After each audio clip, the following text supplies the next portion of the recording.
Good afternoon and welcome to the live proceedings of the Senate on this 6th day of May, the year being 2025, on a day when the House is resuming its normal proceedings after a short recess at about 2 weeks where members had taken a break. But on this day, the House will be resuming the business of the Senate with a number of bills and motions lined up for consideration by the senators. We'll be having a number of resumption of debate on motions as well as bills.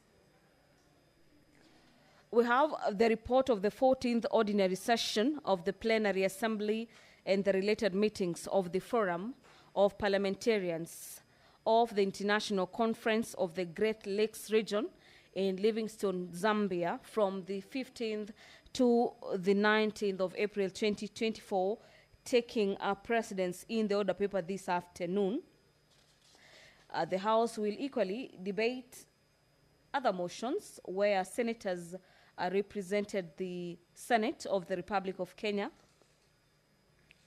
in different conferences held outside the Republic of Kenya. But away from that, we have the provision of sanitary towels, Senate Bills number 7 of the year 2024, that the House is set to resume debate on this afternoon. This bill is by nominated Senator Gloria Oroba that seeks to make it easy and quite accessible for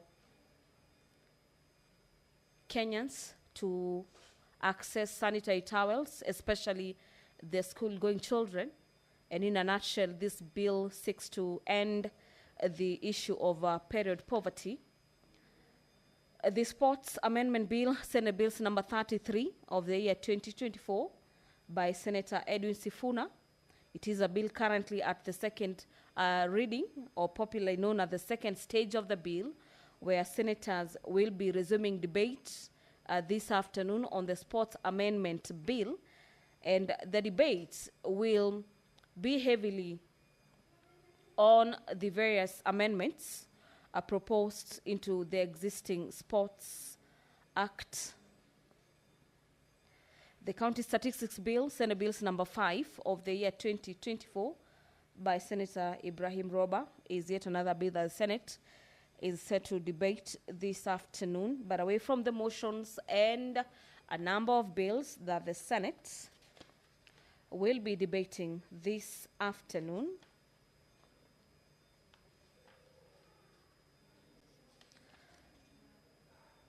the House, this actually being a number of senators who will be making statements understanding orders number 56, subsection 1B, the chairpersons of the Committee on Agriculture, the Committee on Devolution, and the Committee on Education will be making statements regarding the activities of the committee for the period between January to April 2024. I want to believe these will be reports in regards to how these committees, the committees being Agriculture Committee, the Committee on Devolution, and the Committee on Education, interrogated various state agencies, as well as different persons who appeared before the committee to answer to various issues of concern to the senators.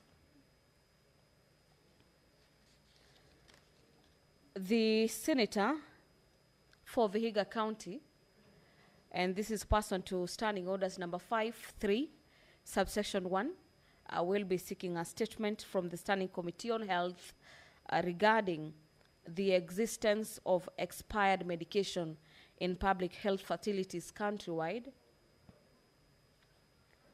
Away from the expiration of medication from the senator for Vihiga, The other senators who are set to seek statements are Senator for Kisumu, Senator Professor Tom Ojenda, who will be seeking a statement from the Standing Committee on Education concerning the tragic death of 2 Form 4 students at Ramba Boys High School in Rarieda in Siaya County. The Senator for Trans Nzoia, Senator Alan Chisang, will be seeking a statement from the Standing Committee on Finance and Budget concerning the revenue generation streams in Trans Nzoia County. And on your screens, you can see the clerk of the Senate, Jeremiah Nyegenye, currently in the chamber.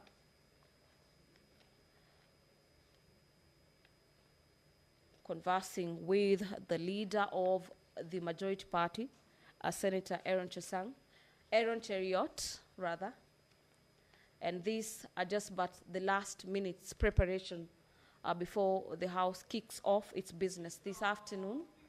The Speaker's procession has already made its way in the chambers this afternoon. The Speaker of the Senate, Honorable Amason Jeffa Kingi, will be presiding over the business of the Senate this afternoon. Allow me to hand over for this live broadcast brought to you by PBU in partnership with KBC. Enjoy your viewing. Mwenyezi Mungu, tukusihi ututazame kwa neema nyingi na baraka sisi watumishi wako ambao umeridhika kutuitwa kwa nyadhifa za uongozi katika jamhuri hii yetu. Tukuomba utuwajalie tuyatende na kufikia mambo yote tutakayofikishwa mbele yetu kwa njia ya haki na uaminifu, ili kustawisha amani, ufanisi na heri ya nchi yetu na wale ambao haja zao umesikabidhi mikononi mwetu. Amen.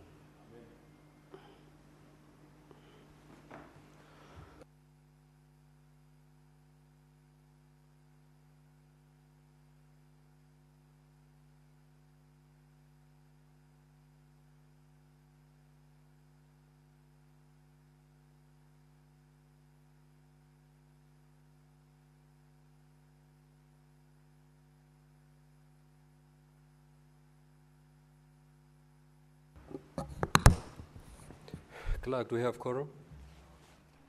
Such at times, kindly ring the quorum bell for 10 minutes.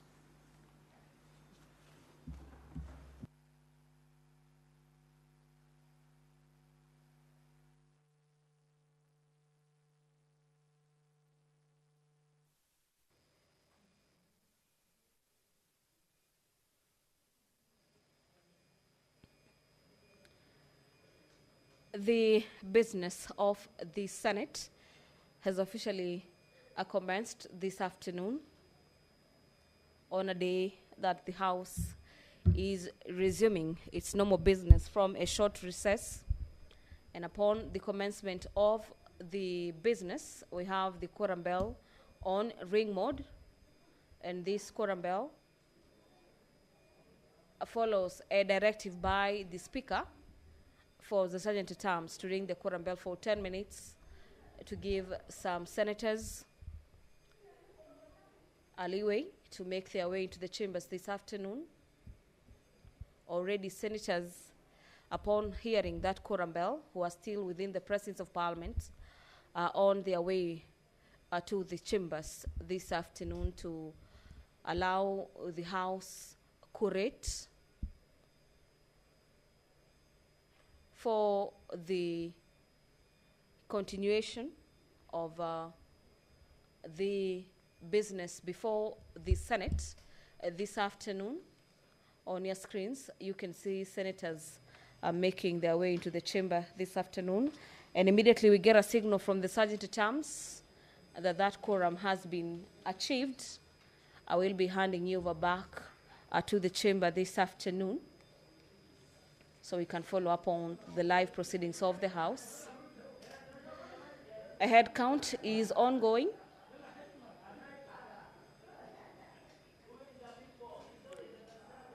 To ascertain whether the House has numbers. The Senator for Trans Nzoia will be seeking a statement from the Standing Committee on Health concerning the relocation of health facilities and the deterioration operational standards in the county health facilities in Trans Nzoia County. Allow me to hand over back into the chamber. Enjoy your viewing. We do have quorum now, so we will proceed with the day's business. Clerk, you may proceed to call the first order. Order number 1, administration of oath. Order number 2, communication from the chair.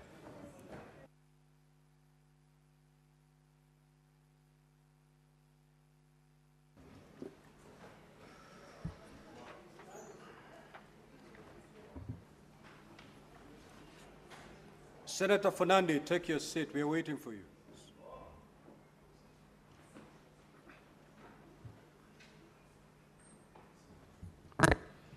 Now, honorable senators, I take this opportunity to welcome you back from recess. I hope you had time to meet with your constituents, friends, and families over the past 2 weeks. I also hope that you took some time to rejuvenate your spirits for the resumption of our regular sittings. Part 3 of the first session commences today and will run until the rise of the Senate on Thursday, the 12th of June, 2025.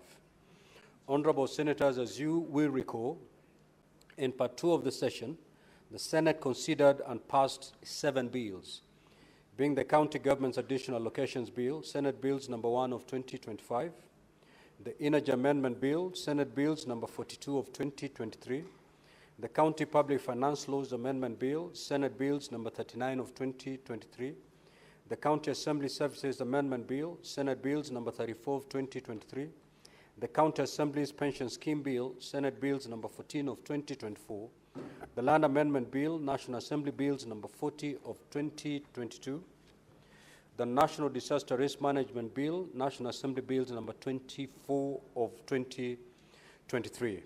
The Senate bills, as well as the National Assembly bills and the schedules of amendments, have since been forwarded to the National Assembly for consideration. Further, the Senate passed the National Assembly amendments to the Persons with Disabilities Bill, Senate Bills number 7 of 2023, and the bill is now awaiting assent by His Excellency the President. I take this opportunity to commend all senators for your dedication and hard work in advancing the legislative business. However, I wish to remind the Senate that we will have a long way to go in processing business. As honorable senators will note from the program of business, there are several bills at the second reading and committee of the whole stages, as well as motions on various matters. Additionally, the chairperson of the Standing Committee on Finance and Budget will shortly give a notice of motion on the approval of the fourth basis for allocating the share of national revenue among counties. This is crucial business pursuant to Article 217 of the Constitution, which mandates Parliament to determine the basis of allocating revenue among counties. If passed, the fourth basis will be in force for the subsequent financial years until the financial year 2029-2030. Further, in the coming days, the Senate will be considering the Division of Revenue Bill 2025, a crucial financial instrument that determines the equitable sharing of revenue between the national and the county governments. The passage of this bill will pave the way for other legislative instruments, including the County Allocation of Revenue Bill, the County Government's Additional Allocation Bill, and the respective cash disbursement schedules. Given the impact of these financial instruments on service delivery, I urge all honorable senators to remain focused and committed as we continue to discharge our mandates. As I conclude, honorable senators, I wish to reiterate that my office remains open and accessible to all senators for consultations and support in fulfilling your duties. I wish you fruitful deliberation in Part 3 of the fourth session. I thank you. I also have another communication to make. I have a communication to make relating to the demise of our Honorable Charles Ongondo Were MP. It is with deep sorrow that I notify you of the untimely demise of Charles Ongondo Were MP, the member of the National Assembly representing Kaspul constituency in Homa Bay County. The late Honorable Were succumbed to injuries that he sustained after being shot by a gunman on a motorcycle while he was being driven home along Gong Road on Wednesday, 30th of April 2025. Honorable Senators, the late Charles Were was born in 1966 in Homa Bay County. His educational journey began at Karabok Primary School, where he studied from 1976 to 1982. He then proceeded to Oyugi Secondary School, where he completed his Kenya Certificate of Education, KCE, in 1986. Driven by unwavering commitment to personal growth and in a desire to advance his education, the late Honorable Were enrolled for certificate in computerized accounting at Meru University in 2011 and completed the program in 2012. He thereafter joined the Mount Kenya University, where he successfully attained a diploma and a bachelor's degree in business management in the years 2014 and 2017 respectively. He was also awarded a Master of Science in Procurement and Supplies Management from the same institution in 2019. Prior to his election as Member of Parliament, the late Charles Were built a career in the private sector, holding top executive positions in several companies. He served as the Chief Executive Officer of Victoria Cleaning Services Limited in 2003 to 2022, and at Metrocam Properties Limited from 2006 to 2012. The late Honorable Were also served as the Director for Benga Group Holding Limited from 2014 to 2022. These leadership roles showcased his strong business acumen and managerial expertise that provided a solid foundation for his transition into public service. Honorable Senators, the late Honorable Charles Were joined elective politics in 2017, where he successfully vied for and won the parliamentary seat as a member of the National Assembly representing Kaspool constituency on the Orange Democratic Movement ODM ticket. He was re-elected in 2022 general elections on the same party. Until his untimely demise, he served as the vice chairperson of the Committee on National Cohesion and Equal Opportunity, where he played a critical role in the committee's work on the inquiry into employment diversity in public institutions. Additionally, he was also an active member of the Departmental Committee on Blue Economy, Water and Irrigation. During the term of the 12th Parliament, the late Honorable Were served as a member of the Departmental Committee on Environment and Natural Resources and the Select Committee on National Cohesion and Equal Opportunity. Honorable Senators, the gruesome death of Honorable Charles Were is indeed a big loss to the wider parliamentary fraternity. Our thoughts and prayers are with the family and friends at this very difficult moment. The National Assembly, residents of Kaspool constituency, and indeed the nation have lost a dependable and astute legislator who served his constituents and the nation with utmost dedication.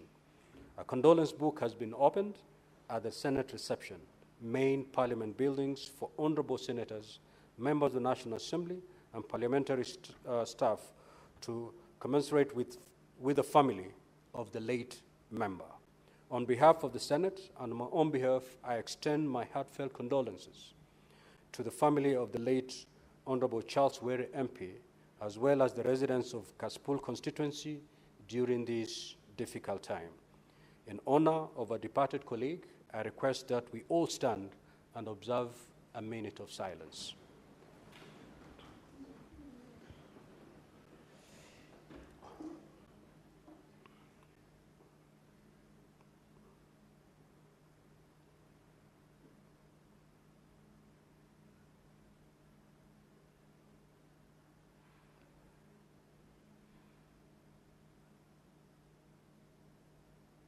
Thank you. May the soul of the late Honorable Charles Were MP rest in eternal peace. I thank you. Next, order clerk.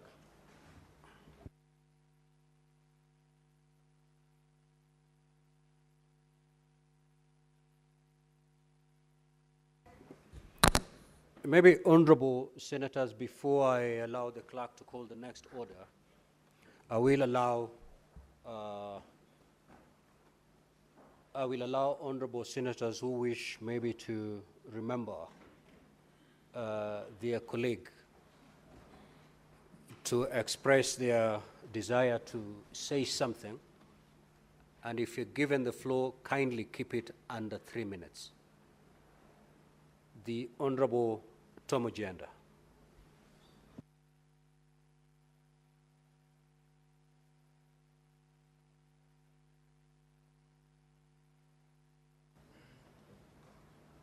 Thank you, Mr. Speaker. This afternoon, as we resume, I would wish to join those who have come before me in commiserating with the family of the late Member of Parliament, Mr. Ongondo,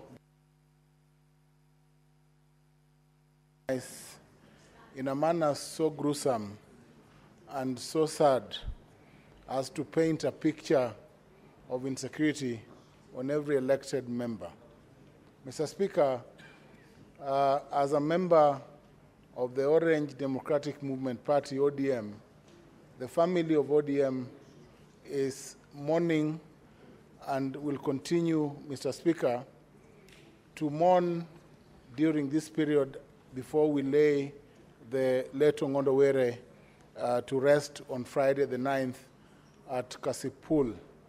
And this is just a lesson to all of us who are members here that we must ensure that in our legislative duties, Mr. Speaker, we think about life and the afterlife. The afterlife, Mr. Speaker, means that we must know that we serve a constituency and we serve a people, and that when we are in Senate, we must deliver to those people because we are only here for a time, Mr. Speaker, that only the Almighty can determine. And the exit from this world, Mr. Speaker, is not in our hands. We cannot define the manner, the architecture, or the design of how we depart from the universe. But we must all know that we must serve, and we continue to serve at the mercy of His Almighty. I pray, Mr. Speaker, that the Almighty God place the Honorable Ongondo Were's family in comfort and console them during this trying time. I also pray for all the people, the fraternity of the ODM family and of Homa Bay County, because this was a gentleman who was poised to become the chair of ODM in Homa Bay County. I know that, Mr. Speaker, let me say my last, that may the Almighty God rest His soul in eternal peace. Thank you, Mr. Speaker. Senator Manzo.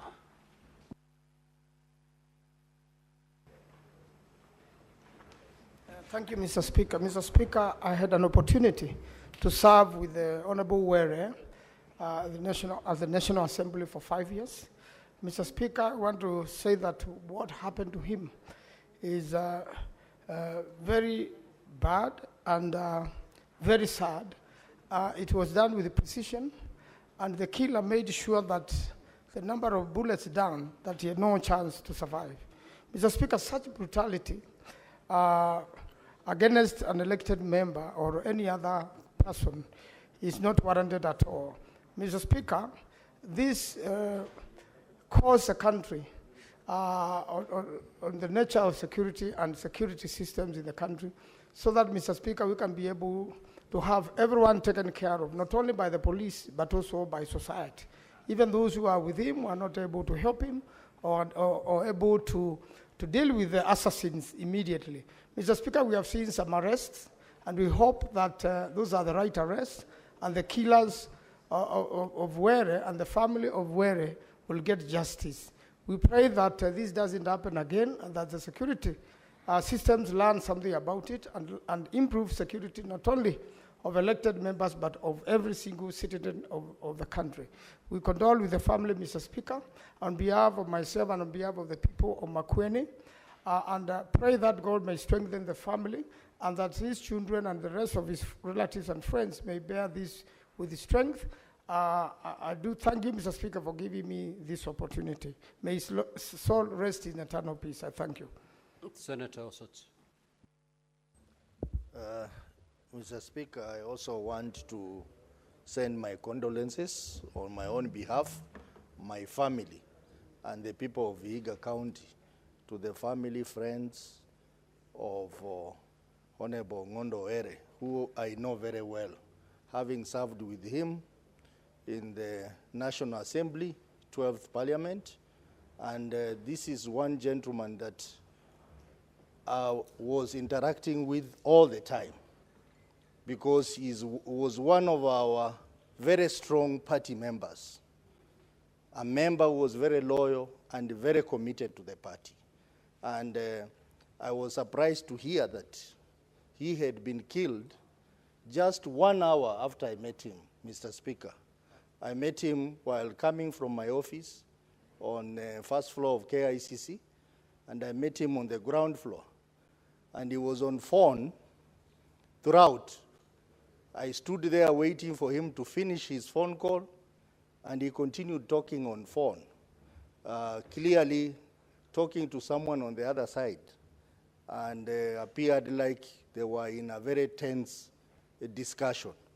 Mr. Speaker, it is very unfortunate that one of us can die in the manner that Honorable Ngondo Were died.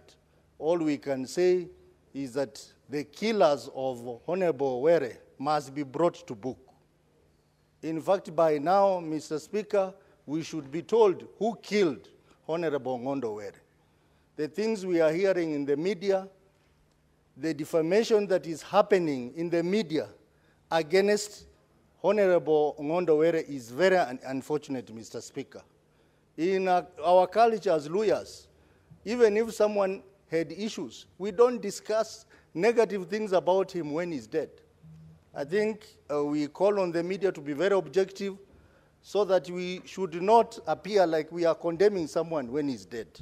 We as a party, we are concerned about the death, and we request that the investigation be completed and the people involved be brought to book and justice be served to the family of Honorable Ngondo Were. Mr. Speaker, with those few remarks, I want to mourn with the people of Homa Bay, with the ODM fraternity, for having lost such a very strong member and a pillar of our party in Homa Bay County. Mr. Speaker, rest in peace, Honorable Ngondo Were, and please, when you go there, pass our regards to all the fallen heroes in this country who have died through the same way of being killed through. Senator Bone. Mr. Speaker, this is very sad. It is sad that a serving member of Parliament has not only lost his life, but that it is being reported that the main suspect was a police officer, administration police. I do not understand what is happening. Mr. Speaker, is the problem the police and the discipline, or is the problem the command, or is it corruption, Mr. Speaker? Mr. Speaker, this is happening on the backdrop of police killing 5 innocent people in Baragoi, in Narok, Mr. Speaker. Mr. Speaker, these are serious questions which you must ask, and we must demand that security must be restored in the country. I am pleased to tell whoever is listening to me that today I've held a lengthy discussion with the Minister of Interior, the Honorable Kipchumba Murkomen. And I had told him over the weekend that he must up his game, because under his watch, it's starting to look like, Mr. Speaker, insecurity of the country is going down, Mr. Speaker. I'm happy that after our discussion, the minister has not only given me his assurance, but he has also sent me with condolences to the family of high school teacher Rosalida Akinyi, who was also killed and robbed of her cash in Mumias town, and he has assured the people of Kakamega that he'll personally go there to attend to the rising insecurity. And what's more, the police has quickly moved the county commander of Kakamega. Mr. Speaker, we have to insist that the government must deliver on security. A family can just about do without anything or everything else from government, but security is the one thing that the government must guarantee our people. Mr. Speaker, this country has many cases of leaders who have lost their lives in a similar manner, and we look forward to a time when Kenyans will know that you don't have to walk anywhere in the country looking back over your shoulder, worrying that somebody can take your life. May the soul of Ongondawere Charles rest in it. Senator Newton. Thank you, Mr. Speaker. I also rise to send my deepest condolences to the family, the friends of the Honorable Ongondawere. Mr. Speaker, Honorable Were was known to me because we lived in the same hotel in Kigali during the Yala Games of 2023. And what first captured my imagination of Honorable Were was his names, Ongondawere. And then he used to crack our ribs every morning because we used to have breakfast together with him and his neighbor from Diwa Wood Chief. And Ongondawere would tell us stories up to around 11, sometimes even making us late for the games that we had gone for, Mr. Speaker. And so his death, the news of his death, struck me like what we call a thunderbolt. And so we want to send our deepest condolences to also the people of Kasipul and the entire Homa Bay County. But Mr. Speaker, there are questions that we must ask. There are reports that the Honorable Were had reported to the police that he felt his life was in danger. And he had actually even mentioned names. And no action had been taken by the time he was killed. And Mr. Speaker, we must call out on the police and tell them that they must be preventive and not just curative. That they must act with speed anytime there is a report that any crime is just about to be committed, Mr. Speaker. And we must get very concerned also about our security. Because, Mr. Speaker, we are asking ourselves questions. There was an armed bodyguard in that car. There was no response from him at all when this attack came. And, Mr. Speaker, this makes us also very much afraid. The preparedness of those who take care of our security, are they really prepared to take a swift action if our lives are at threat, Mr. Speaker? And, Mr. Speaker, this security question extends even beyond members of parliament. Mr. Speaker, on Sunday, a shoe was thrown to the president as he was addressing residents of Migori County on a car roof, just like he does every other day. So, Mr. Speaker, if the president is not safe, who is safe? Mr. Speaker, the killers of Ongondawere must be brought to book. And, Mr. Speaker, we must be assured of our security and the security of everybody in this country. The government must wake up, and responses have to be seen being done by the police. May God rest the soul of Senator Veronica. Thank you, Honorable Speaker, for this opportunity. It's with a deep sense of loss that I offer my deepest condolences to the family of Honorable Were Ongondo. It's very regrettable and very sad, Honorable Speaker, that a man of this stature lost his life through assassination on one of our major streets in Kenya.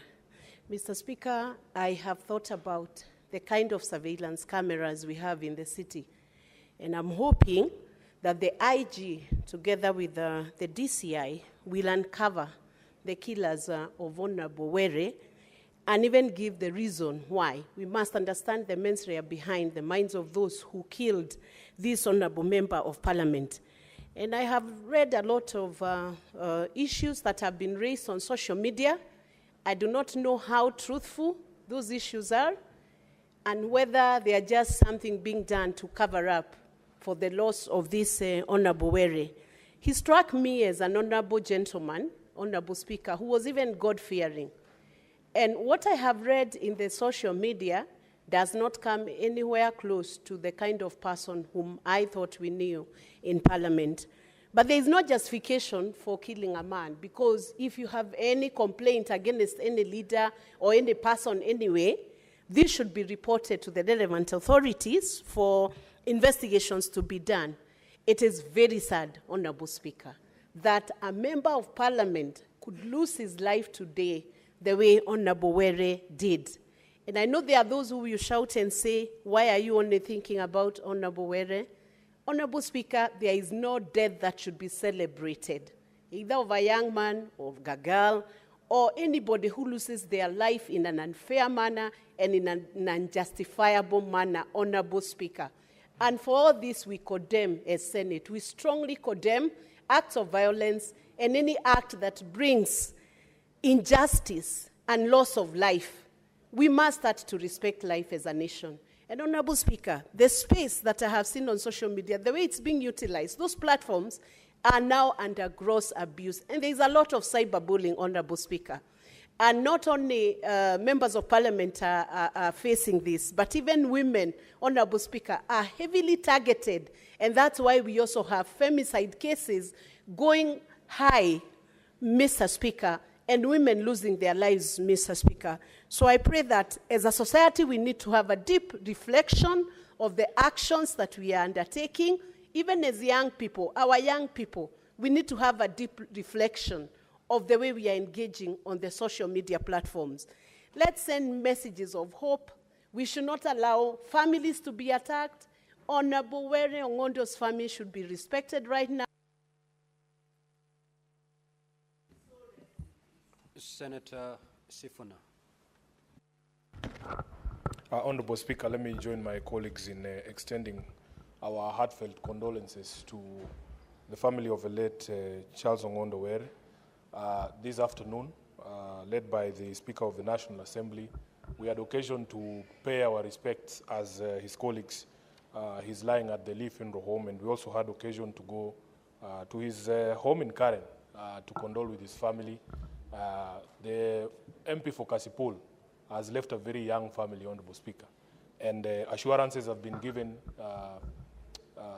from this institution by the Speaker of the National Assembly that they are our family. As an institution, they will remain our family, and when they come knocking on our doors, those doors, they will find them open.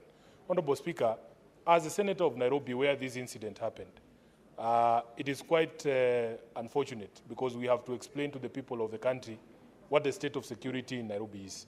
I have held the position that, in fact, no one is safe until all of us are safe, and that somebody can be gunned down in broad daylight or even early hours of the night in a place that is properly lit, a place that has cameras, a place that is very busy. There are police officers present on the scene.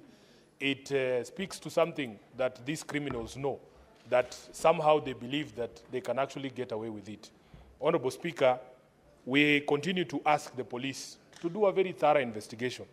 In fact, a proposal has been made that just the way that I saw the Leader of Majority and his community having an engagement with the Inspector General of Police, perhaps we need to have a Kamkunji as well with the Inspector General of Police in the precincts of Parliament here, so that we can also ask him some questions, like I saw the residents of Transmara asking direct questions to the IG in terms of the security situation in that particular region and the police response that led to the killing of over 5 people.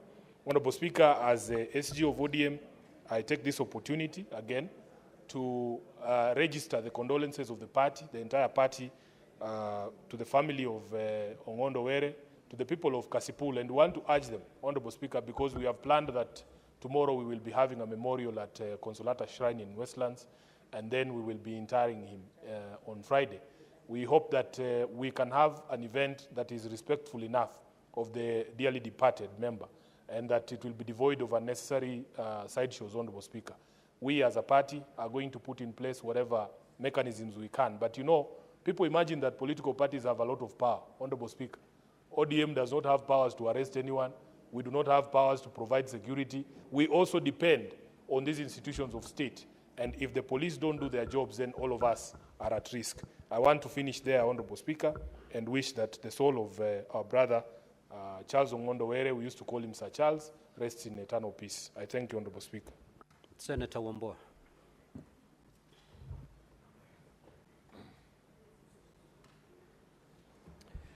Thank you, Mr. Speaker. Mr. Speaker, first of all, I want to join you in welcoming our colleagues back from the short recess.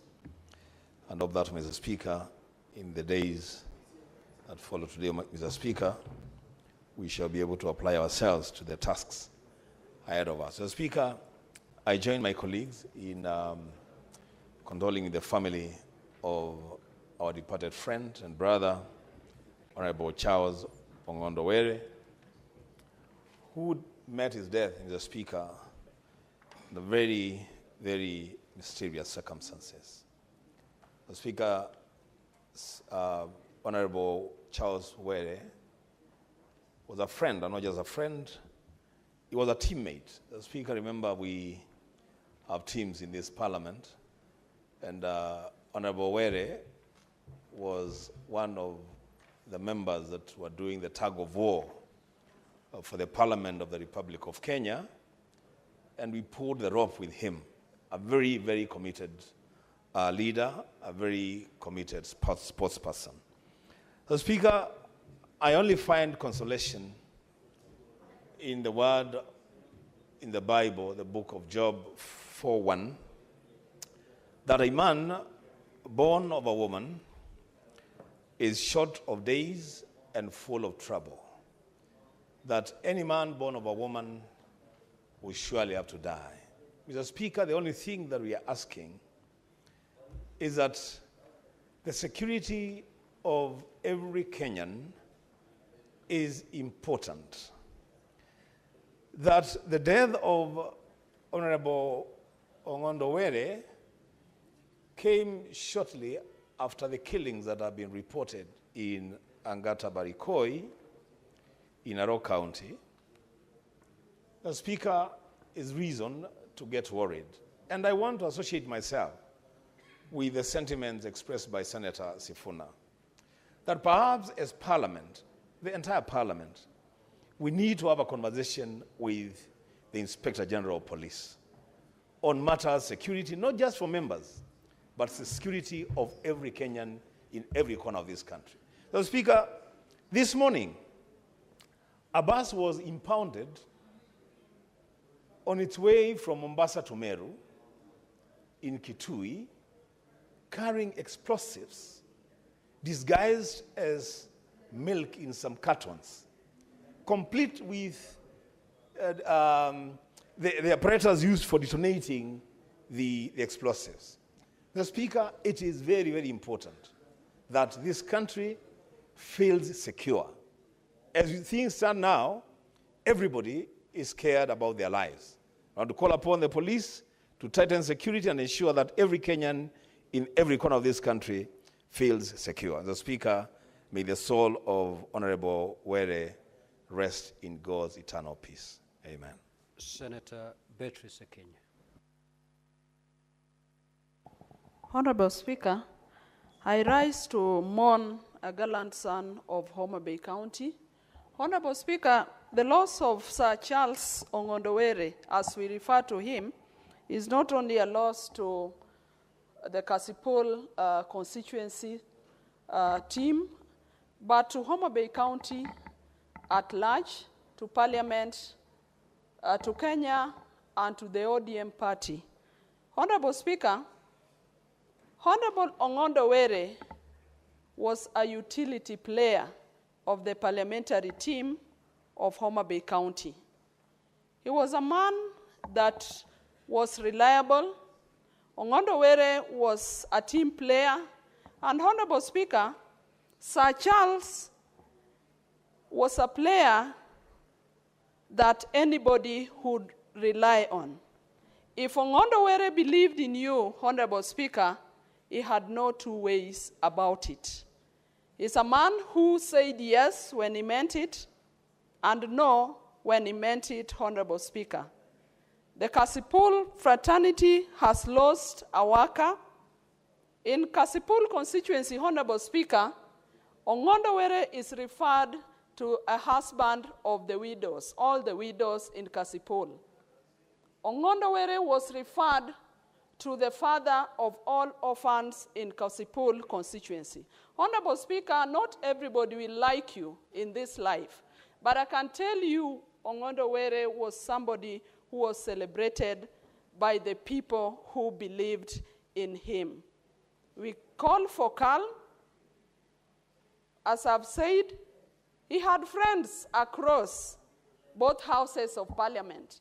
Ongondowere had friends across from the National Assembly to the Senate. And I can tell you, Honorable Speaker, is indeed a great loss to all of us. I condole with the family, particularly Margaret and Anne, to the young children that he has, to his larger family. Ongondowere had names, all the names in our region. We called him Jakowaro, we called him Sir Charles, we called him Ogai, and indeed, he was an Ogai to us. May the soul of Sir Charles Ogai Jakowaro rest in peace, and we welcome everybody who will be traveling down to Homa Bay to condole with us and to give Sir Charles the last respect, and we assure you that everything is in place. Thank you, Honorable Speaker. Senator Sigay.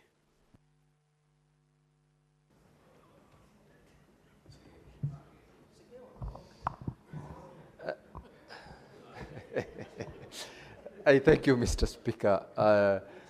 I rise to also join my colleagues in mourning the late Honorable Were.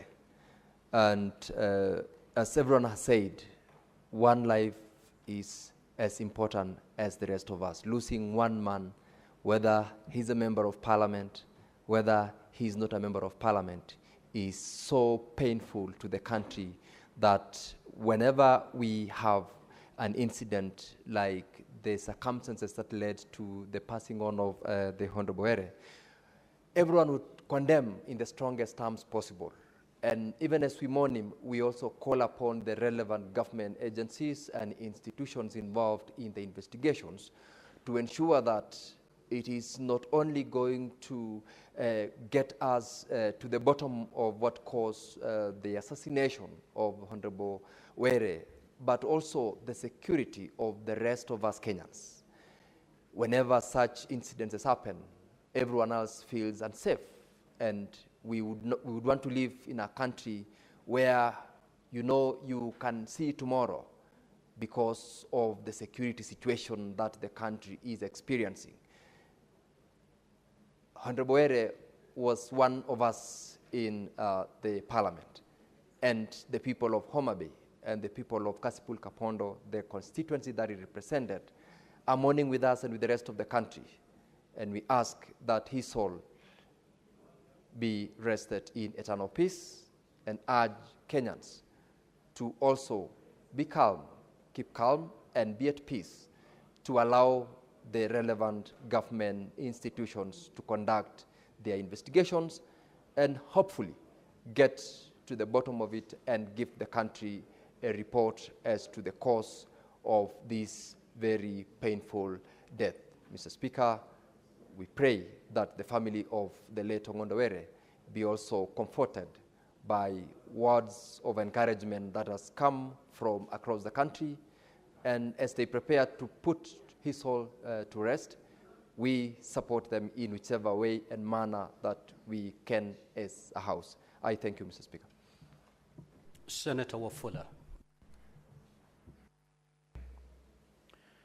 Thank you, Mr. Speaker, sir, for this opportunity. On behalf of the people of Bungoma and the residents of the Republic of Kenya, I want to raise our condolences to the family of Sir Charles and condemn the untimely, brutal killing of our honorable member.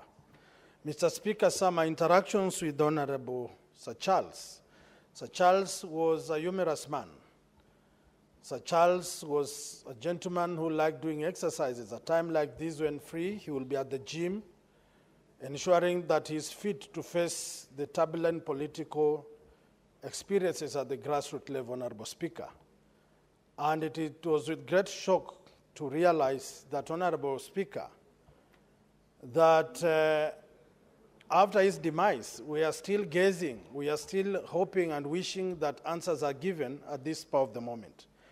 The only thing that I request, Honorable Speaker, is that if Sir Charles was tracked from the house to where he was gunned down, then who are we as honorable members not to take serious our security situations in this country? It means, Honorable Speaker, that all of us must be prepared at any time to face an attack or an assault. And also, Honorable Speaker, to request that through the leadership of the House, that the security personnel we have are constantly exposed to swift security drills that can enable them to be proactive and not to see what happened to Sir Charles. I want to pray to God that he gives Sir Charles eternal peace. Thank you, Honorable Speaker. Senator Essie. Asante sana Bwana Spika kwa nafasi hii, na ningependa kujiunga na wenzangu kumuomboleza marehemu mbunge wa Kasipul Ong'ondo Were, nikitoa rambirambi zangu kwa familia, marafiki, wakazi wa sehemu hile kwa kumpoteza mbunge wao kwa njia tatanishi mno. Bwana Spika, Bwana Spika, ikumbukwe kuwa mbunge huyu alikuwa ametoa malalamishi katika vitengo vya usalama, lakini malalamishi hayo hayakuchunguzwa na matokeo yake amefariki. Kweli dunia jukwaa, lakini amefariki kwa njia ambayo inatukumbusha sisi kama wabunge kuwa mambo ya usalama si wabunge tu, kila mtu pale nje usalama haupo. Na inasikitisha kuwa kama mbunge anayewakilisha idadi kubwa ya wananchi anaweza kuuawa njia ile, sembuse raia wa kawaida. Je, Bwana Spika, ningependa kujiunga na wenzangu ambao wanasema jambo hili lichunguzwe ili tuweze kujua mauaji haya yalitekelezwa na nani na nia ilikuwa ipi, ili tusipoteze maisha katika njia kama hile. Na nikisoma katika vyombo vya habari naona kuwa kuna askari ambao wanahusishwa na kuhusika katika mambo hayo. Najua si askari wote wabaya ambao wanatekeleza mambo kama hayo, lakini kwa wale ambao wanatekeleza mambo kama hayo wajue kuwa dunia jukwaa, leo ni wewe, kesho mwingine. Mungu ailaze roho ya marehemu Charles Ong'ondo Were pali pema peponi. Asante sana Bwana Spika. Senator for Kilifi, Senator Mazai.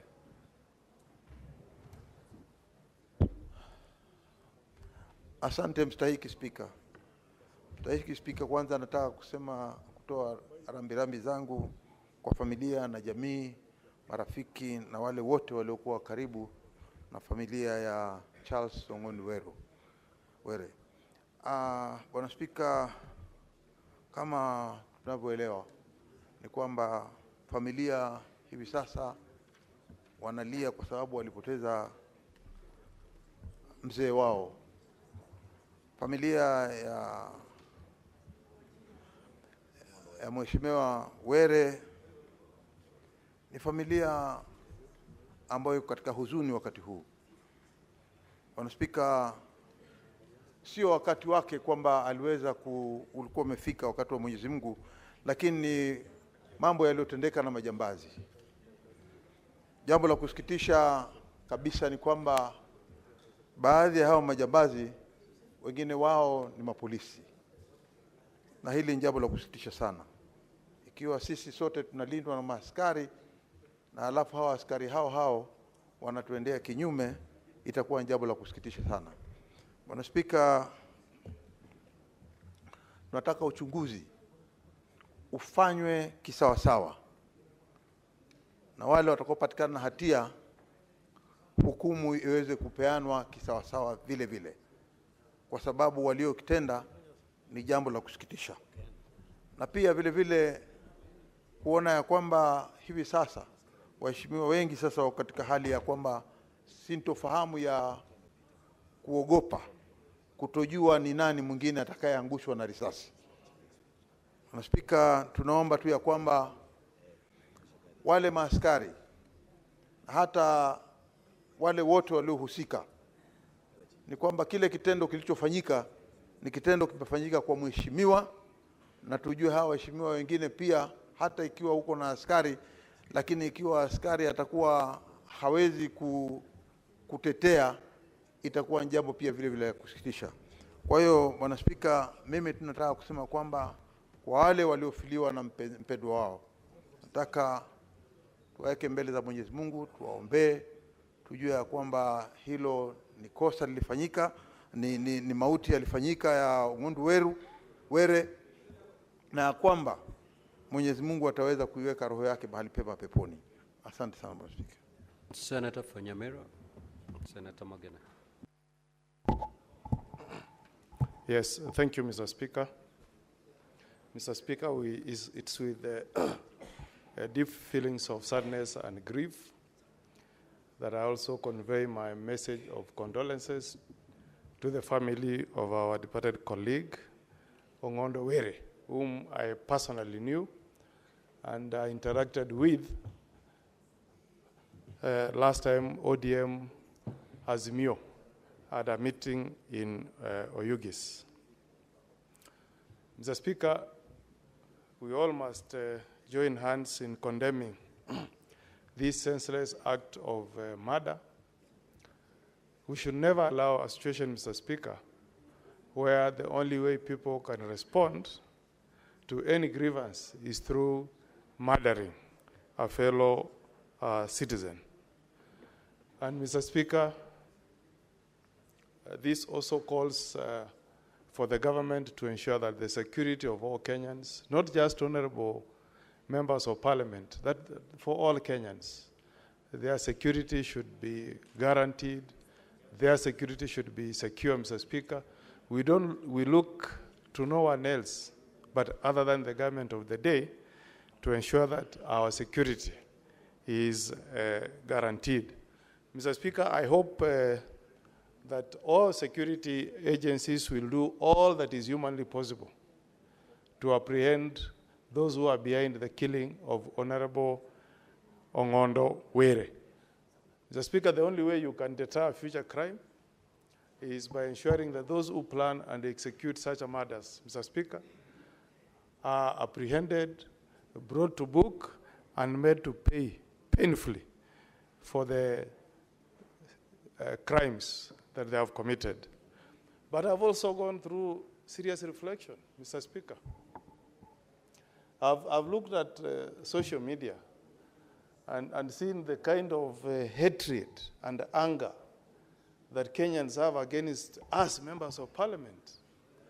And I've just wondered, is it that Kenyans are in a state of hopelessness, or is it that we have let down Kenyans? What would make me sit here and celebrate if, by God forbid, my colleague Senator Cheruiyot drops dead?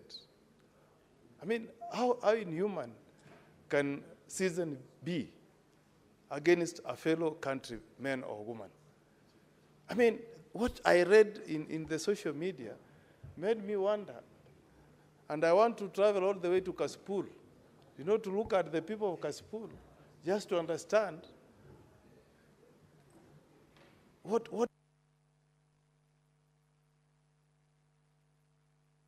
Senator Oburu. Thank you, Mr. Speaker, sir. Mr. Speaker, I also want to join my colleagues in mourning and condoling with the family of the late Charles Ongondowere. Ongondowere was a great friend and also somehow related to us. His first wife came from Siaya, and she's late, and we want to condole sincerely with the family for this very, very big loss. Mr. Speaker, when we talk of security of leaders, the security of leaders must be taken seriously. Our colleagues don't want to say the truth, that they are saying that security should be taken over all the other Kenyans. Every Kenyan is entitled to security, but leaders are entitled even more because they have more enemies. So, Mr. Speaker, we must seriously sit down with the IG and discuss our own security, because we have lost so many leaders. And when you lose a leader, there is a chain of people, a very big, big loss to the whole country. It is not just loss for the family. It is a loss for the country, because this man was a very, very able legislator. He was also a very passionate representative of his people. I attended so many meetings with him. Mr. Speaker, every meeting I attended with Ongondowere, he was always passionately speaking on issues concerning his people and making demands. And Mr. Speaker, that is our role. Our role is to represent our people, because not every one of our people can come here and talk for themselves. And this is where the resources of the country are shared. And he wants his people also to get their fair share. And Mr. Ongondowere has been very, very passionate about representation of his people, demanding that they get their fair share of the national cake, Mr. Speaker. And Mr. Speaker, I know that in that role, there are many people who he earns very many enemies in the process. Mr. Speaker, this is so with so many of us here who are doing their job, but there are people who see you as enemy because they see you as wanting to entrench yourself forever in your seat. Mr. Speaker, it is not because you want to entrench yourself forever. It is because you are passionate to deliver services to your people. Mr. Speaker,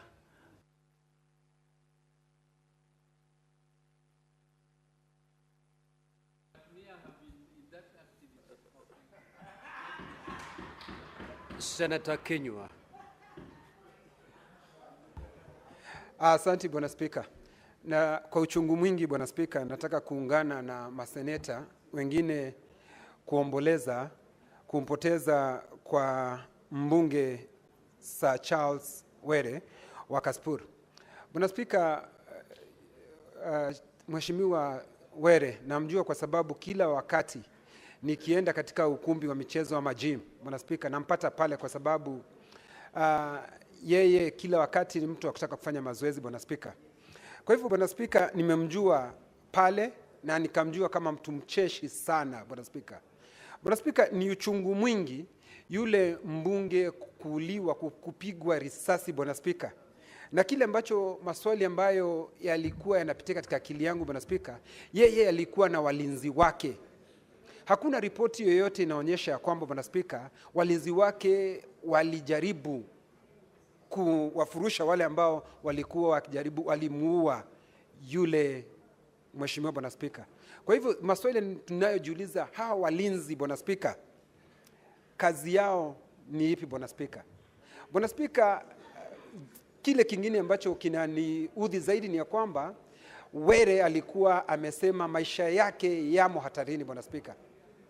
Bwana Spika, najiuliza mkuu wa polisi wa Jamhuri ya Kenya alifanya nini kuzuia hilo jambo kutendeka Bwana Spika? Haya ni maswali ambayo Bwana Spika hayapati jawabu. Na vile vile Bwana Spika, ukiangalia katika vyombo vyetu vya habari na vile vile ukiangalia katika mitandao ya kijamii, Bwana Spika, watu wengi wanaongea maneno mengi. Ikiwa mtu yeyote ako na maneno ambayo angesaidia katika kuleta jawabu ya maswali yanayoulizwa na Wakenya, Bwana Spika, aambie maafisa wa ujasusi, Bwana Spika, ambao najua angefanya lile kazi vizuri, Bwana Spika, badala ya kuandika katika vyombo vya habari, kwa sababu vyombo vya habari havitasaidia zaidi. Kwa hivyo, Bwana Spika, langu ni kuungana na wakaazi wa Kaspur Kabondo kusema pole kwa niaba ya watu wa Laikipia, na kusema ya kwamba tumempoteza kiongozi ambaye alijitolea, Bwana Spika, kufanya kazi ambayo aliyopewa kufanya na aliyochaguliwa kufanya. Kwa hivyo, Bwana Spika, langu ni kusema pole na kutakia watu wa Kaspur Kabondo mema, na vile vile kusema roho ya Mheshimiwa Charles Were iwekwe mahali pema peponi. Asante, Bwana Spika. Senator Fernandi. Thank you, Mr. Speaker. On my own behalf, my family and the people of Nandi, I want to take this opportunity to pass my deepest condolences to the family of Sir Charles Ongondo Were. Mr. Speaker, he was an amiable man. We used to take tea at the Bunge restaurant, and he was very jovial at all times, Mr. Speaker. I never knew that he would fail by the assassin bullet. Mr. Speaker, and I want to thank the police and DCI for the speedy investigation and arraignment of suspects who might have killed Honorable Ongondo Were, Mr. Speaker. Mr. Speaker, if members of parliament are not safe, then Kenyans are not safe, Mr. Speaker. Mr. Speaker, even as investigations continue into the alleged death of the late Mheshimiwa Ongondo Were, Mr. Speaker, I want to ask leaders to be cautious while making statements. I was embarrassed by the statement of Governor of Homa Bay, Governor Gladys Wanga, of trying to link the unfortunate incident of the death of Ongondo Were by linking it to broad-based, Mr. Speaker. If there are problems of local politics with Homa Bay, she should just restrain there. And issues of zoning, reducing herself to village politicians, Mr. Speaker, is very unfortunate. And therefore, she must withdraw and retract that statement. The Homa Bay County and the nation need the peace that we need as a nation, Mr. Speaker. I know we are emotional, but that one should not justify any reason to make reckless and embarrassing statements, Mr. Speaker. Secondly, Mr. Speaker, this cyberbullying, and I want to agree for the first time with Francis Otwoli, that social media must be regulated. Even as politicians, we are human beings, we have families, we have friends. There is no death that is better than the other. There is equity in death.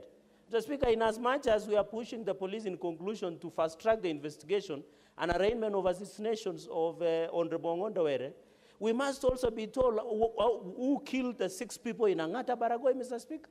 The police shot. The allegations we have, no one has been arrested over the Angata Baragoi incident, Mr. Speaker, up to today. Yet scores, they were buried yesterday, Mr. Speaker. We must be told who killed the people of Angata Baragoi.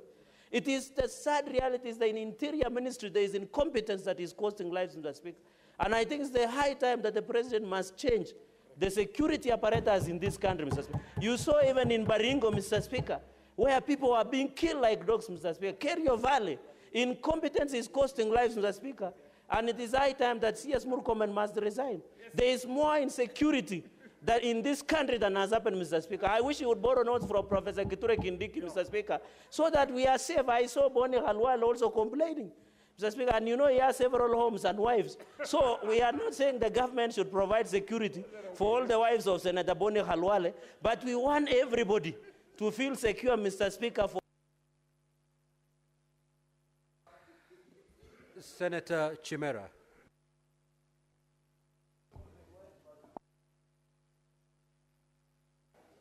Asante Bwana Spika kwa fursa hii. Kwa niaba yangu binafsi, familia yangu na kwa niaba ya watu wa Kwale, nataka nipeane risala zangu za rambirambi kwa familia ya marehemu Charles Ongondo Were, jamii na marafiki kutoka eneo bunge la Kasipul kwa kumpoteza kiongozi wao huyu. Bwana Spika, kifo cha mheshimiwa huyu ni jambo la kushangaza sana, kuona kwamba kiongozi wa namna ile anaweza poteza uhai katika ile aliyopoteza uhai wake. Bwana Spika, Bwana Spika, nimemfahamu mheshimiwa marehemu Charles Ongondo Were kwa muda wa kipindi kifupi sana. Tumekuwa tukifanya mazoezi na yeye pale katika chumba cha mazoezi cha bunge, na alikuwa mtu mcheshi, mtu ambaye alifahamu historia ya uongozi wa nchi hii vizuri sana, na mara kwa mara alikuwa anapenda kunirai kwamba niweze kujiunga na chama chao cha ODM, Bwana Spika. Lakini nikawa namkumbusha kwamba mimi ni generali wa Mheshimiwa Rais William Ruto, na tukawa tunazozana sana katika hali ile. Bwana Spika, ni uchungu sana kumpoteza kiongozi yule, na naomba tu Mwenyezi Mungu amsamehe dhambi zake, amrehemu, amweke mahali pema palipo na wema. Na vile vile Bwana Spika, nichukue fursa hii pia nizungumzie kuzile sema ambazo zimezungumzwa katika mitandao ya kijamii. Wakenya wamepeana hisia zao kuhusiana na kitendo hichi chote, na wengine wamefurahia, wengine pia wana huzuni. Sio jambo zuri kwamba tunasherehekea kifo, hususan kifo cha kiongozi.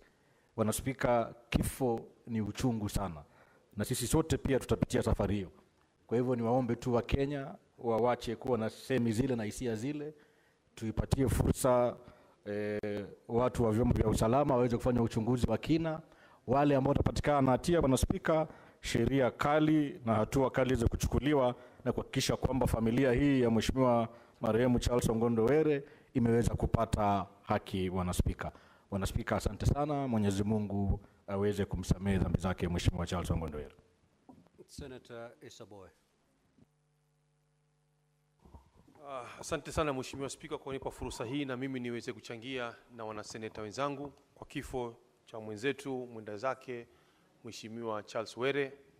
Mheshimiwa Spika, ilikuwa ni shock kubwa sana.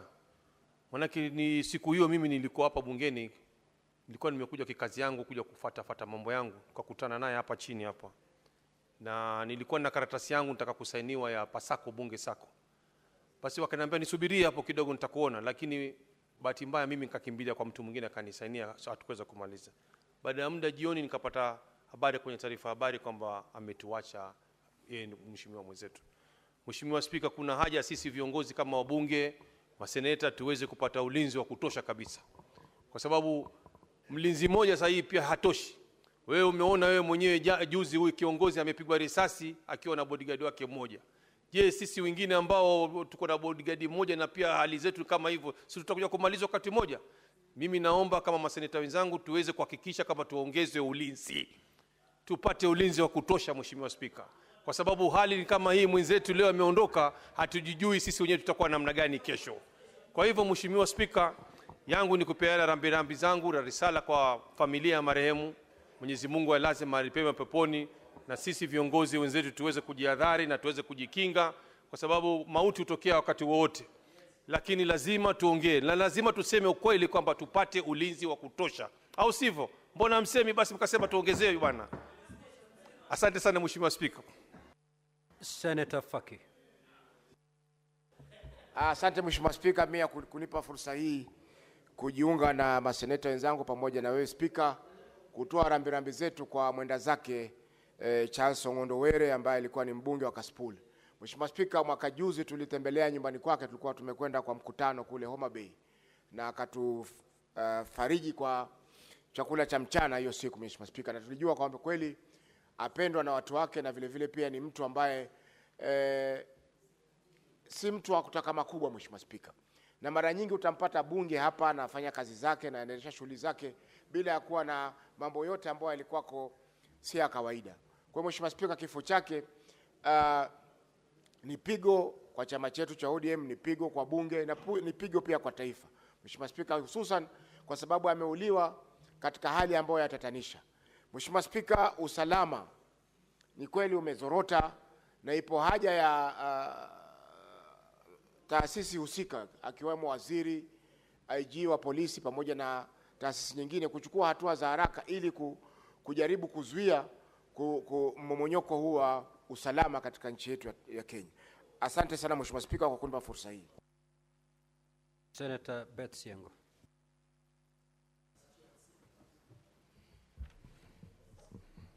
Thank you, Honorable Speaker, for giving me this chance. On my own behalf and on behalf of all the ODM women and all the women in this nation, I send my heartfelt condolences to the family of Honorable Charles Ongondo Were and the people of Homa Bay and to our party, ODM. Mr. Speaker, Honorable Were was a gentleman.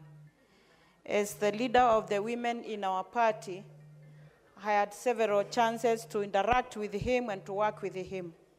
And for the times that I went to Kaspul to do women activities within the constituency, I can confirm that Honorable Were was loved by his people. He loved his people.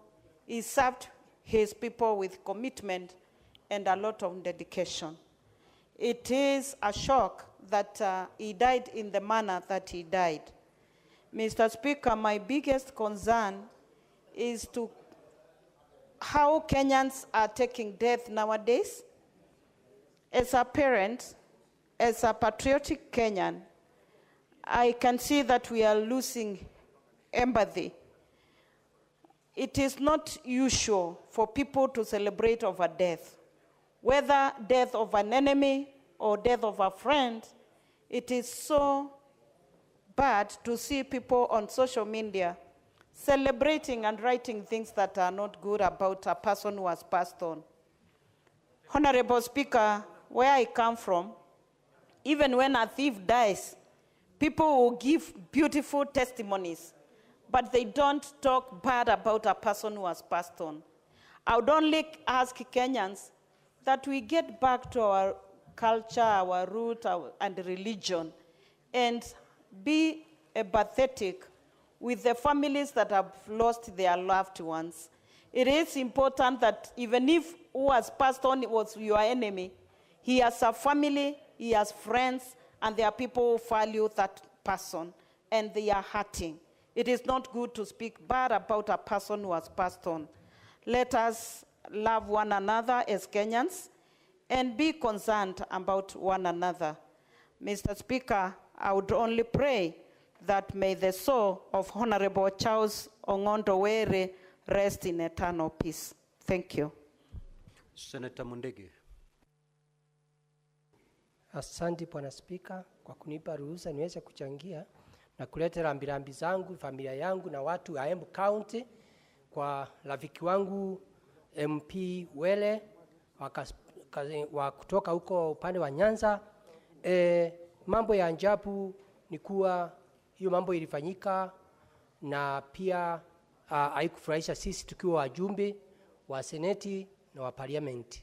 Lakini ningesema familia yake na watu wa hiyo county yake waweze kukaa vizuri na kuomba diweze kuendelea vizuri, na pia wakati wa uchaguzi itakuja wataweza kuchagua mtu ambaye atakuwa anafanya kazi vile Were alikuwa anafanya kazi. Lakini mambo ya ajabu, sisi tukiwa wajumbe MPs na senators tukiangalia vizuri wakati hiyo gari ilitoka katika hapa Parliament na vile ilikuwa inatembea na vile walikuwa nafuatwa na pali walienda wakakuta jamu, gari ikasimama kidogo. Ni mambo ya kuhuzunisha sasa sana kama ienda ikawa gari ilikuwa inaenda polepole na picha kama inasema ukweli. Tunaona vile ule mtu alitoka kwa boda na akaenda akaweza kuwa ile mheshimiwa. Mambo ya ajabu, ile gari ilikuwa na driver na pia ilikuwa na askari.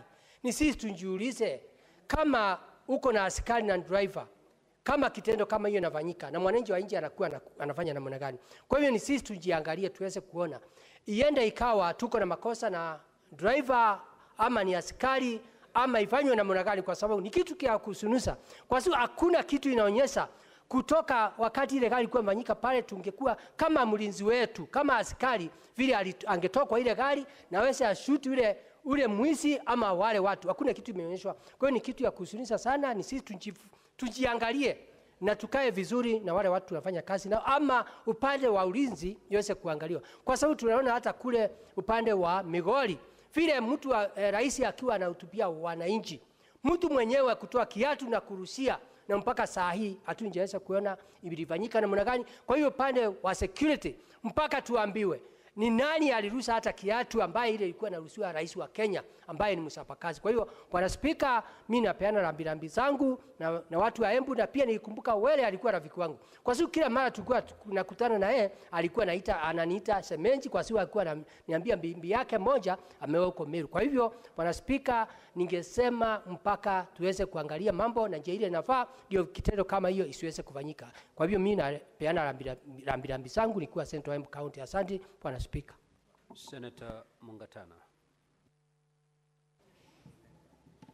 Mr. Speaker, on behalf of the people of Tana River, on behalf of my family, I want to extend my condolences to the people of Kasipul Kabondo and to the family of Mheshimiwa Sir Charles Were. Mr. Speaker, from Tana River, we say those who proceed before us, we learn from them. And Mr. Speaker, what Sir Charles brought to my life in the little interactions we had is that he was a very disciplined person, even at his age, and a very serious man at the gym club. He always used to come there and maintained that discipline. So we can take that from him, always very silent, well-spoken, related very well with all the colleagues who regularly attend there. May his soul rest in eternal peace. I thank you, Mr. Speaker.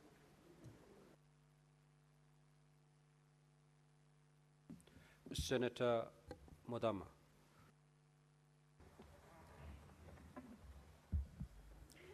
Asante Bwana Spika kwa kunipa fursa hii kuleta rambirambi zangu mwenyewe na watu wa Machakos kwa watu wa Homa Bay kwa kumpoteza mtoto wao Mheshimiwa Charles Were.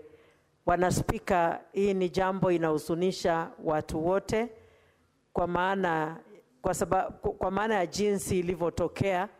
Mtu awe kazini siku mzima alafu akielekea zake nyumbani anapoteza maisha yake hivyo hivyo tu kiholela. Na Bwana Spika, nataka kusema ya kwamba ni Kenya mzima imepoteza, ni kwa maana wakati alikuwa akitetea watu wa sub-county yake hakuwa anatetea hawa tu peke yao, bali alikuwa anatetea watu wa Kenya. Na kwa hivyo Bwana Spika, kuna maana ya Wakenya kulia kwa jumla. Nataka kusema kama vile Mheshimiwa Beth Siengo Senator amesema ya kwamba hata mwizi akifa ana wazazi, ana watoto na ana watu wake ambao wanamlilia na wana majonzi kwa maana wao hawakujua uovu wake.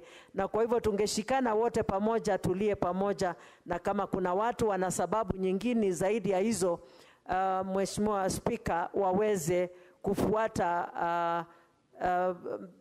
mahakama ama njia zinazofaa na zinazostahili, lakini si kuweka mzigo mwingine mzito kwa familia inavyoendelea na kulia.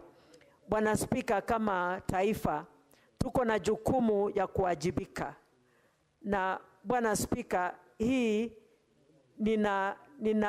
ninataka kusema kwa maana nimeiona na imenihuzunisha. Wakati rais wa Kenya alipokuwa akiongea, kiatu ikarushwa mpaka ikagonga mkono wake. Bwana Spika, mimi ni wa opposition, lakini hata nikiwa wa opposition sina haki ya kuweza, Bwana Spika, kufurahia jambo kama ile. Maana ule ni kama kiongozi, ni kama mzazi. Kama mzazi mtoto wake akichukua kiatu amrushie, itakuwa vipi? Hata kama tunalia na kama tunaona mambo hayaendi kama vile inastahili kwenda, lakini kuna pahali hatufai kufika kama taifa. Kwa maana sisi ni taifa na tuko na majukumu ya kuwajibika. Bwana Spika, hiyo mimi ningeomba isiweze kutendeka tena. Napatia watu wa Homa Bay rambirambi zangu na za watu wa Machakos. Asante Bwana Spika. Senator Fokericho, the Senate Majority Leader. Mr. Speaker, I join the rest of my colleagues for and on behalf of the people of Kericho, to pass our deepest sympathy to the family of Honorable Charles Ongondo Were, our departed colleague, a very amiable gentleman. I knew him very well. Mr. Speaker, I used to refer him as our son-in-law, as his wife comes from neighboring county of Bomet. I thought Senator Segei would actually have mentioned this. I was with him just a few days ago, Mr. Speaker, before his demise. There's a request that he had made to the head of state and had been referred to me to help him actually handle that particular request. And so he came to my office and we shared a cup of tea. Little did I know that that was the last time which we were going to meet with Sir Charles, as we fondly called him. Therefore, Mr. Speaker, I do pass my word of pole to his constituents, all his friends and loved ones, Mr. Speaker, and pray for a speedy resolution of the investigations that are being conducted into the heinous act that led to his untimely demise, Mr. Speaker. Lastly, Mr. Speaker, many members have spoken on this issue of the security situation for us as members of parliament and members of the public in general. Mr. Speaker, members should not be embarrassed to speak on the need to get better protection. Mr. Speaker, the job that we do today is not a very easy job. By virtue of how we vote, the things that we do, Mr. Speaker, we are by and large exposed to people who may not like you for reasons that are beyond even your own doing, Mr. Speaker. There are people who dislike even by the very fact that you're just a politician. And it's been normalized, Mr. Speaker, hate of leaders. It begins with social media, which unfortunately many people cheer on and imagine that it's just normal to demonize all public figures and say nasty things about them, celebrate their death, Mr. Speaker. It gets funny on social media until it gets to the level as it reached, Mr. Speaker, with the Honorable Charles Ongondo Were. Nobody should normalize hate, Mr. Speaker. Kenya is a constitutional democracy.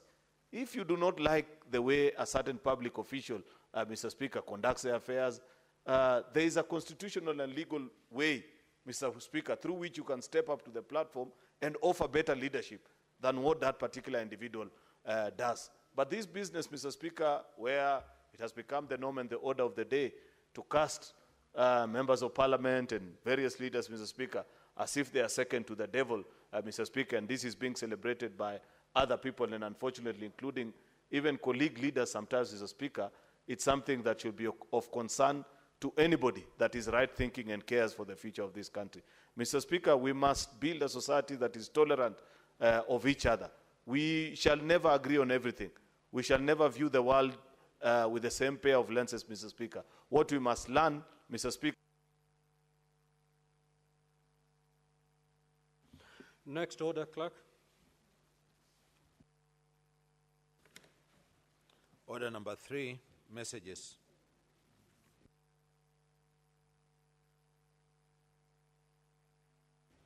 Now, honorable members, before I pass the message from the National Assembly, allow me to make this communication.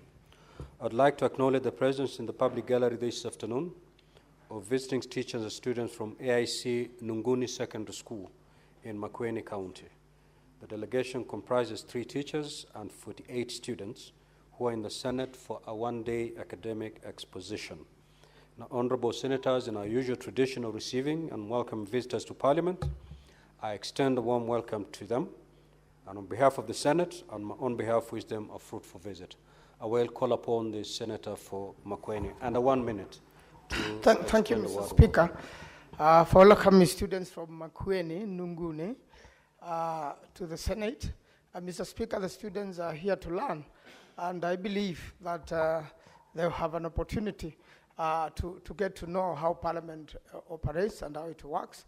And Mr. Speaker, that they'll be inspired enough so that in future they could also take leadership as they have seen here in the Senate.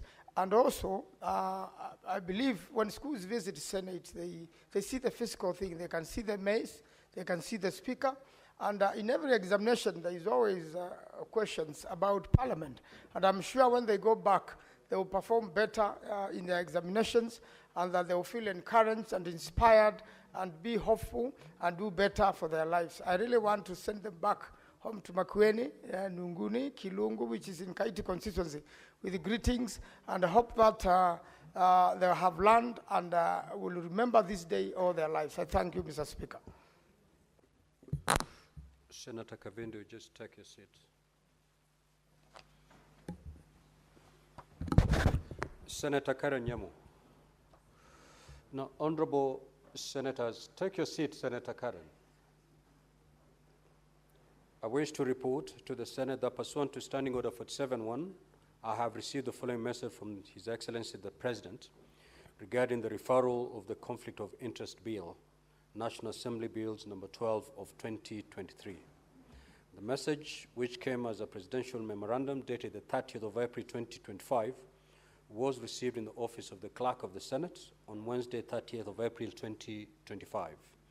Pursuant to the said standing order, I now report the message. Whereas a bill titled An Act of Parliament to Provide for the Management and Regulation of Conflict of Interest and for Connected Purposes was passed by the National Assembly on the 5th of December 2024 and by the Senate on the 8th of April 2025, and whereas in accordance with the provisions of the Constitution, the Conflict of Interest Bill 2023 was presented to me for assent on the 17th of April 2025. Now, therefore, in exercise of the powers conferred upon me by Article 115 of the Constitution, I decline to assent to the Conflict of Interest Bill 2023 and refer the bill for reconsideration by both Houses of Parliament for the reasons set out hereunder. Now, honorable senators, in the memorandum, His Excellency the President has noted his reservations and set out the proposed parts for reconsideration by the Senate. Honorable senators, Article 115.2 provide for the procedure for the disposal of reservations by the President on a bill and states as follows. If the President refers a bill back for reconsideration, Parliament may, following the appropriate procedures under this part, amend the bill in light of the President's reservations or pass the bill a second time without amendment. If Parliament amends the bill fully, accommodating the President's reservations, the appropriate Speaker shall resubmit the bill to the President for assent pursuant to Article 115.3. Further, Article 115.4 provides that Parliament, after considering the President's reservations, may pass the bill a second time, without amendment or with amendments that do not fully accommodate the President's reservations by a vote supported by 2/3 of the delegations in the Senate, if it is a bill that requires the approval of the Senate. Pursuant to the provisions of Standing Order 170, I refer the said memorandum to the Standing Committee on Justice, Legal Affairs and Human Rights for consideration. The committee is required to, within 14 days, lay on the table of the Senate its report on the memorandum. I direct the committee tables its report on or before Tuesday, the 20th of May, 2025, for consideration by the Senate. I thank you. I've got another message.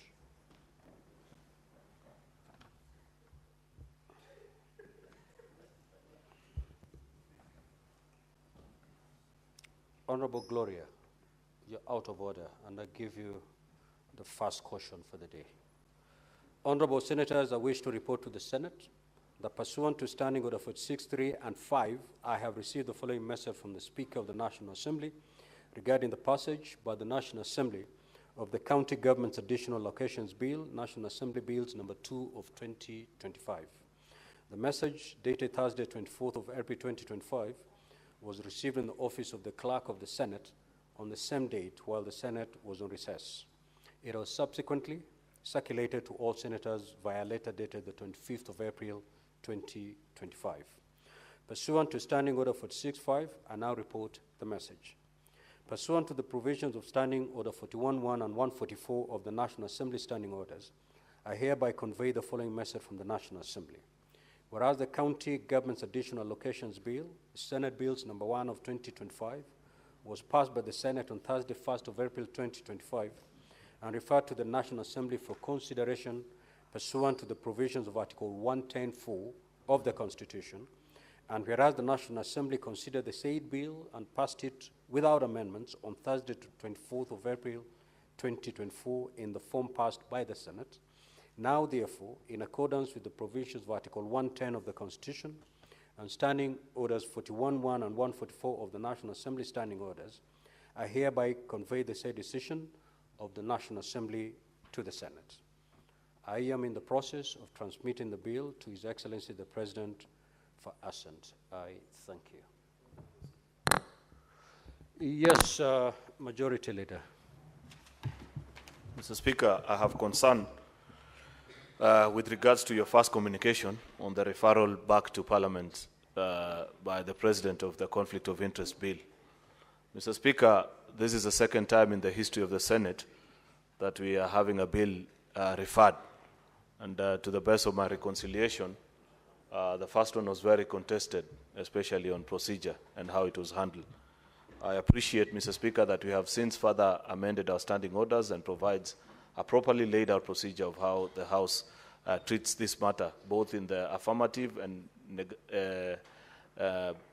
in the opposite, in case the House doesn't consider or agree to the recommendations of a President. The thing that I want to request you, Mr. Speaker, is that this bill, or rather this process, has statutory timelines, without which the matter actually will be considered to have been considered by the House either way.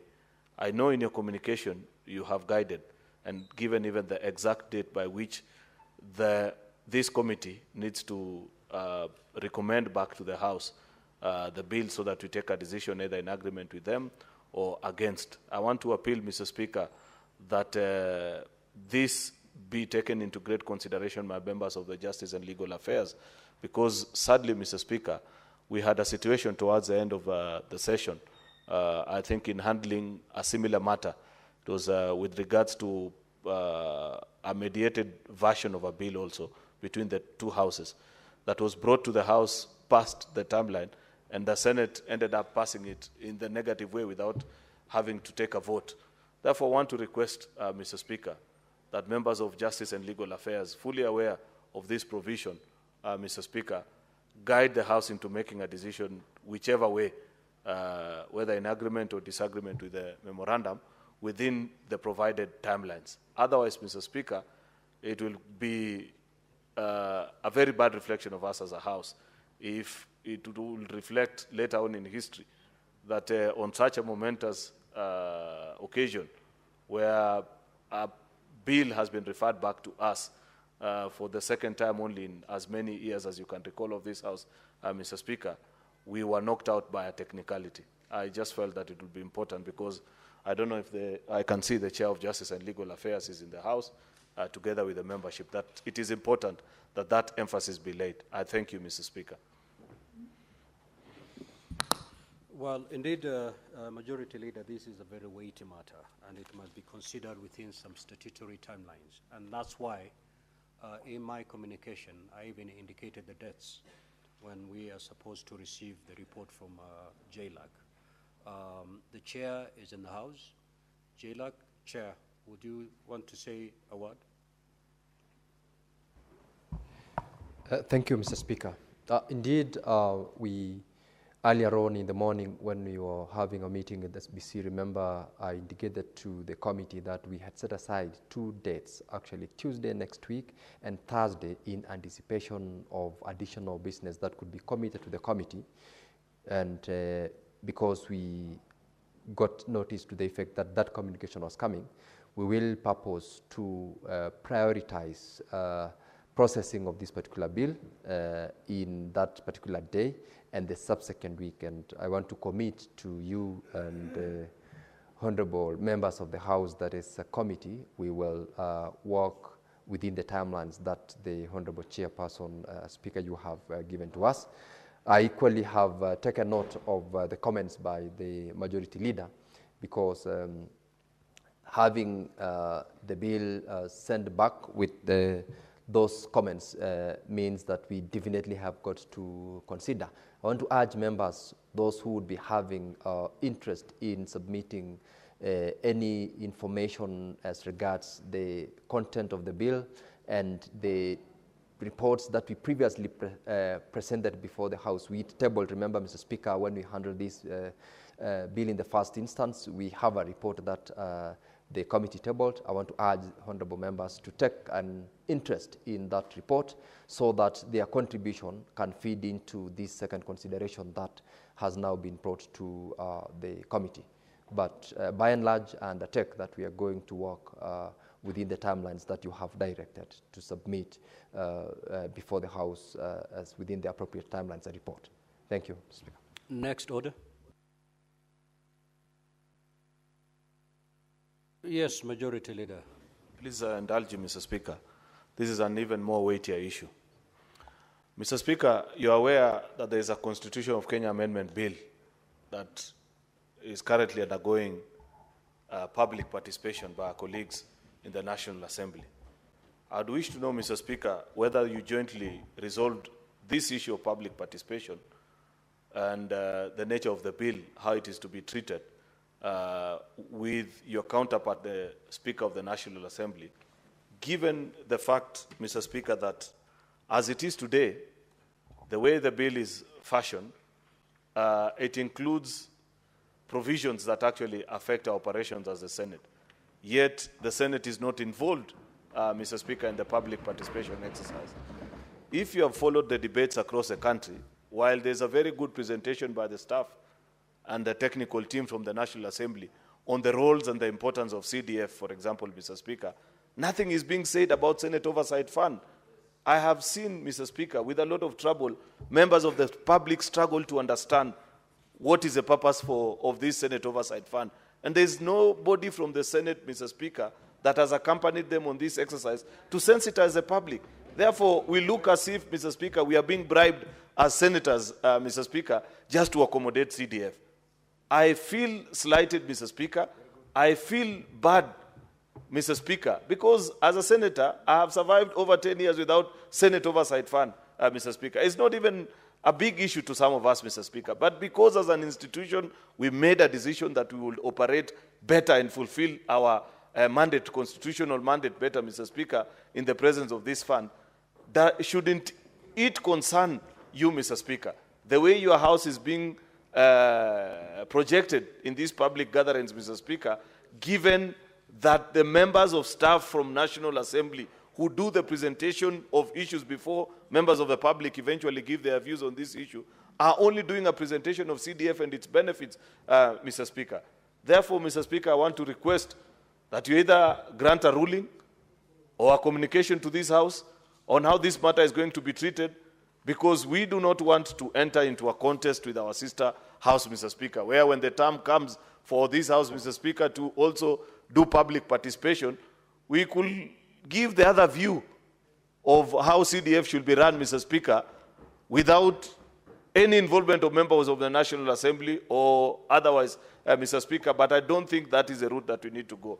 But you need to guide this House, Mr. Speaker, whether this is a matter that you discussed with your colleague and how this House can be represented in the days, because I know they are still going to do this, I think, for the next 2 weeks before a report is returned to this House, Mr. Speaker.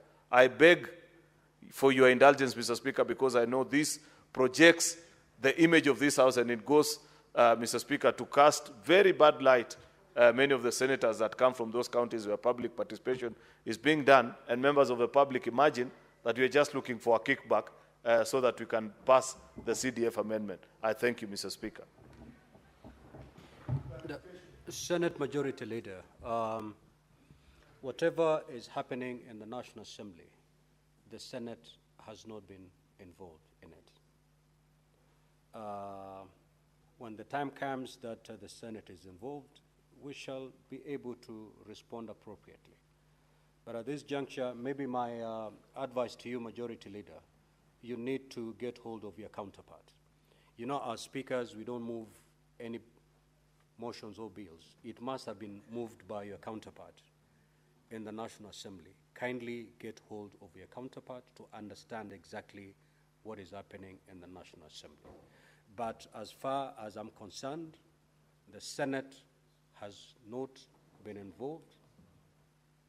We have not received any communication concerning the process that is taking place across the country, and therefore I'm afraid I may not be able to comment on it now. But you have a better avenue as the Senate Majority Leader, to get hold of your counterpart in the National Assembly to understand. Only then you can bring a substantive business before the Senate for me to make a ruling. Yeah. Speaker, you know this is not a very simple matter, because it's not just a normal bill. It's the first time Parliament is trying to amend the Constitution. Therefore, we expected that at least there would be guidance from the office of the Speaker, because there are even further technical issues that will arise. Forget about Senate Oversight Fund, the ability to amend, Mr. Speaker.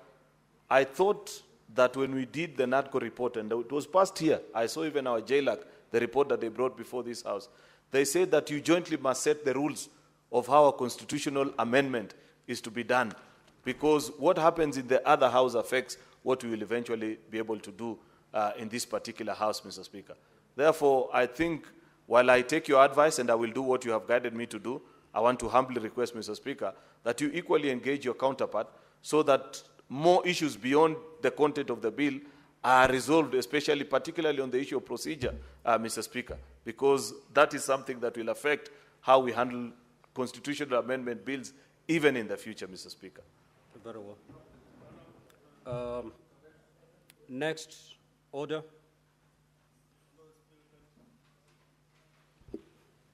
Order number 4, petitions. Order number 5, papers. Senate Majority Leader.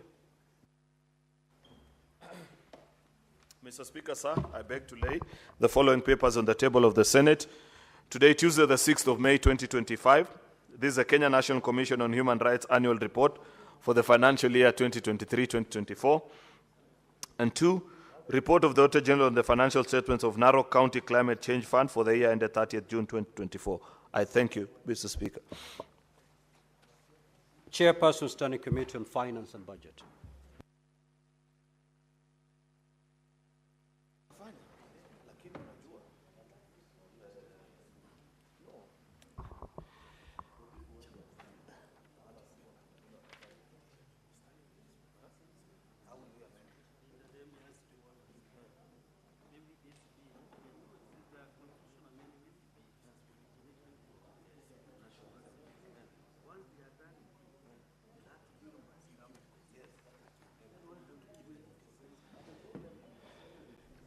Thank you, Mr. Speaker. I beg to lay the following paper on the table of the Senate, 6th May 2025, a report of the joint sitting of the National Assembly, Departmental Committee on Finance and National Planning, and Senate Standing Committee on Finance and Budget on the approval hearing of the nominee for appointment to the Board of Central Bank. I beg to lay. Next order.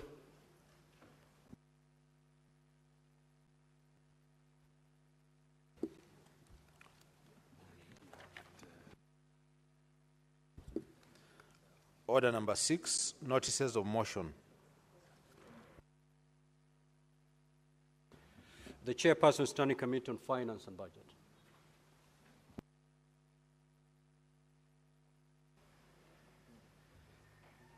Thank you, Mr. Speaker.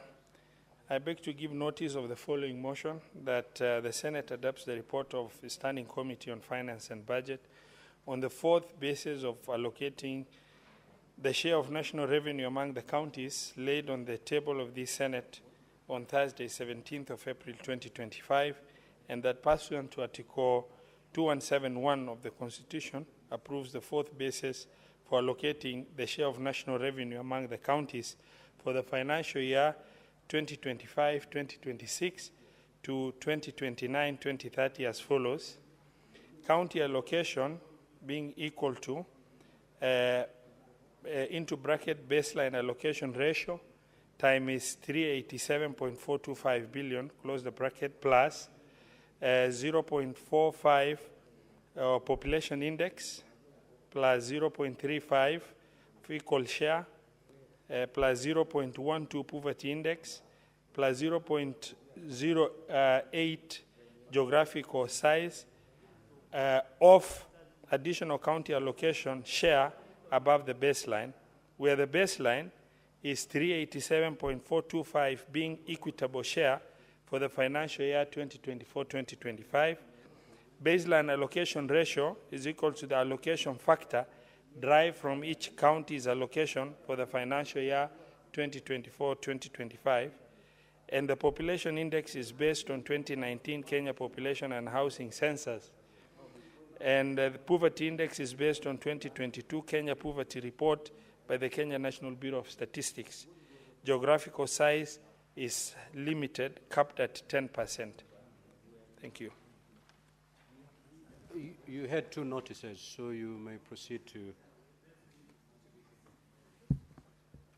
Who is giving notice? Senator Boni.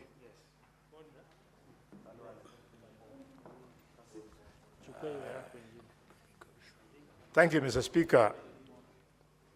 Mr. Speaker, this is a report of the joint sitting of the National Assembly Departmental Committee on Finance and National Planning and the Senate's Standing Committee on Finance and Budget on the approval hearing of the nominees for appointment to the Board of Central Bank of Kenya.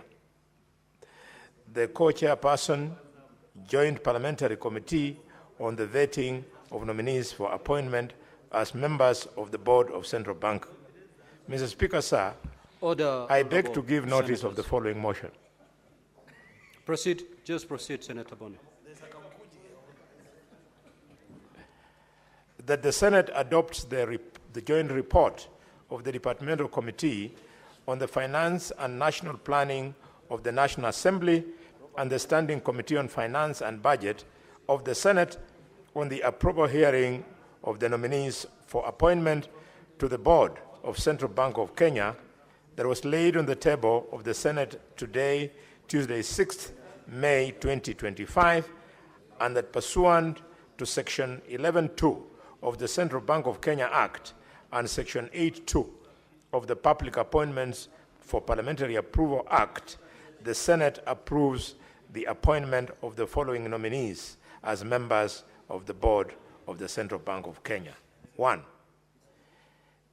FCPA Sophie Moturi, CPA Abdullahi Muhammad Abdi, MS Beatrice Kosgei, and Mr. David Simpson Osar Owor. Thank you, Mr. Speaker. The Chairperson, Standing Committee on Energy.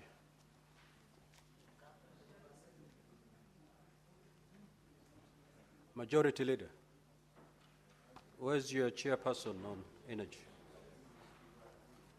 Mr. Speaker, you know the chairperson of Energy Committee has had a very youthful and energetic weekend where he has performed exceptionally well.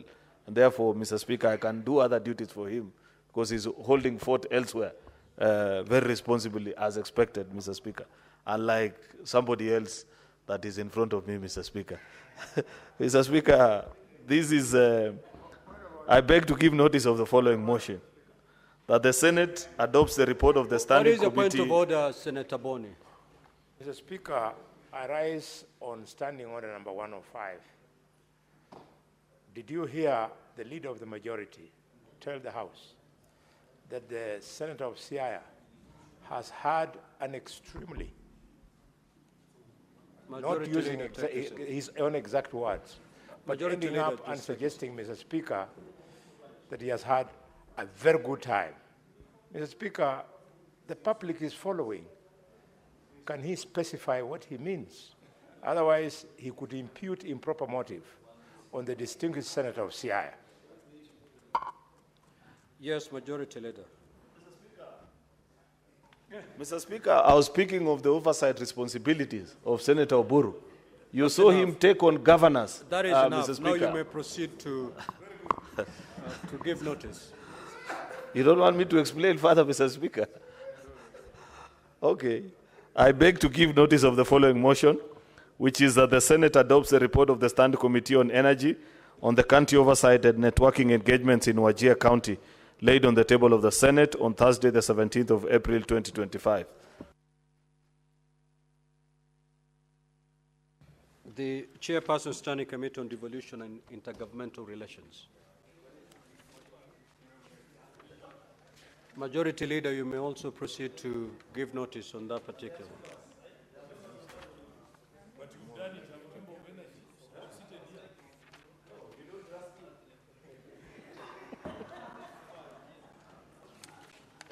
Mr. Speaker, sir, I beg to give notice of the following motion, that the Senate adopts the progress report of the Standing Committee on Devolution and Intergovernmental Relations on the operational and leadership crisis affecting the County Assembly of Nyamira, laid on the table of the Senate on Thursday, the 17th April 2025.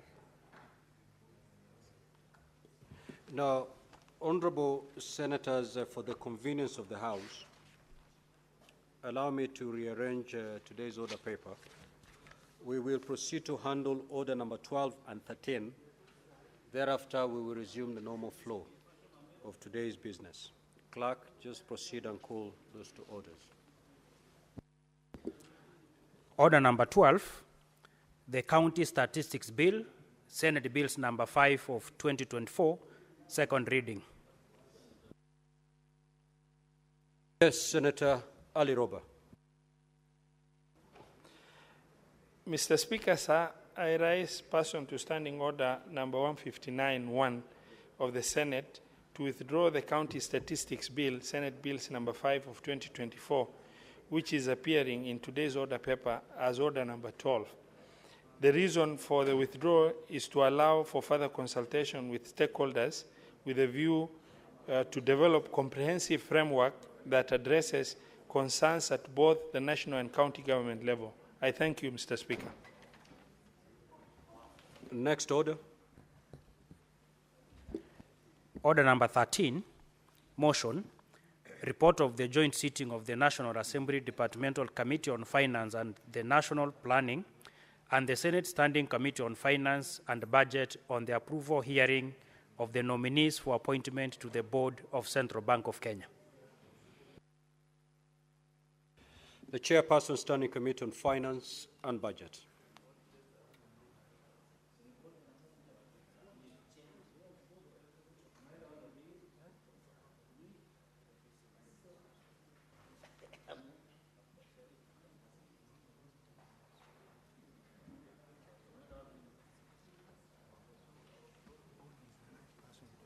Okay, but then where is he? Okay, then he should be.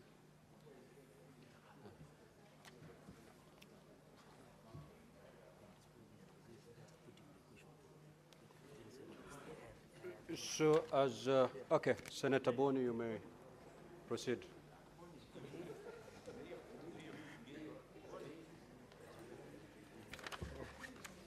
Sorry, Mr. Speaker, sir. Mr. Speaker, sir, I rise to move that the Senate adopts the joint report of the Departmental Committee on Finance and National Planning of the National Assembly and the Standing Committee on Finance and Budget of the Senate on the approval hearing of the nominees for appointment to the Board of Central Bank of Kenya that was laid on the table today, Tuesday, 6 May, and that pursuant to Section 11.2 of the Central Bank of Kenya Act, Section 8.2 of the Public Appointments for Parliamentary Approval Act, the Senate approves the appointment of the following nominees as members of the Board of Central Bank of Kenya. 1, FCPA Sophie Moturi, CPA Abdullahi Mohamed Abdi, MS Beatrice Koskei, and Mr. David Simpson Osawa War. Mr. Speaker, the Board of, just to remind members, the Board of Directors of the Central Bank of Kenya is established under Section 10 of the Central Bank Act, Cap 491. The board is responsible for determining the policy of the bank, but this excludes the formulation of monetary policy, setting the bank's objectives, and overseeing its financial management and strategic direction, continuously reviewing the bank's performance in carrying out its functions and consistently monitoring the governor's performance in fulfilling the responsibilities of the office and ensuring that the bank achieves its objectives, assessing whether policy statements issued under Section 4B align with the bank's primary functions and objectives under Section 4, and maintaining constant oversight over the use of the bank's resources. Mr. Speaker, when we did the above exercise, we found that all the 4 nominees demonstrated integrity and professionalism. They possess extensive experience relevant to monetary policy, banking, finance, and regulatory matters as they fulfilled all the legal and constitutional requirements for appointment. Briefly, Mr. Speaker, we found that FCPA Sophie Muturi is a seasoned finance and governance expert with over 38 years of diverse experience spanning a public service accounting, non-governmental organizations, corporate boards, and international development work. Secondly, CPA Abdullahi Muhammad Abdi is a finance and governance practitioner with 22 years of experience, especially in the non-governmental organization sector and financial management. He has served in different capacities in diverse operational and leadership roles that include serving as an accountant and finance administrator and a manager at the Womankind Kenya, a senior relationship manager at Yes Bank, amongst others. Mr. Speaker, we also found that Beatrice Koskei is a legal expert with over 34 years of progressive experience in public service and corporate governance. She is an advocate of the High Court of Kenya and holds a Master's of Law degree specializing in commercial and cooperative law. Finally, Mr. Speaker, we found that Mr. David Simpson Osawa Owor is an IT and fintech professional with over 15 years of experience in digital and technology across the continent of Africa. Mr. Speaker, with this, I want to end by requesting the House to agree with the finding of the committee, which recommends that the Senate approves the nomination of FCPA Sophie Muturi, CPA Abdullahi Muhammad Abdi, MS Beatrice Koskei, and Mr. David Simpson Osawa for appointment as members of the board of the Central Bank of Kenya.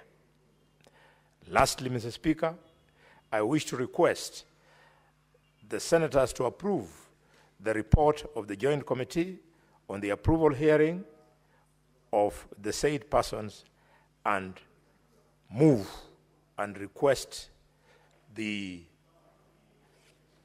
let me see the members who are around. Yes, and request, Mr. Speaker, the distinguished specially elected Senator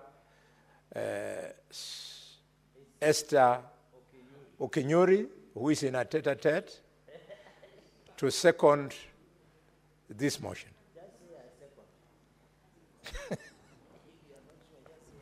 Senator Esther Okenyori. Thank you, Mr. Speaker, and I wish to second.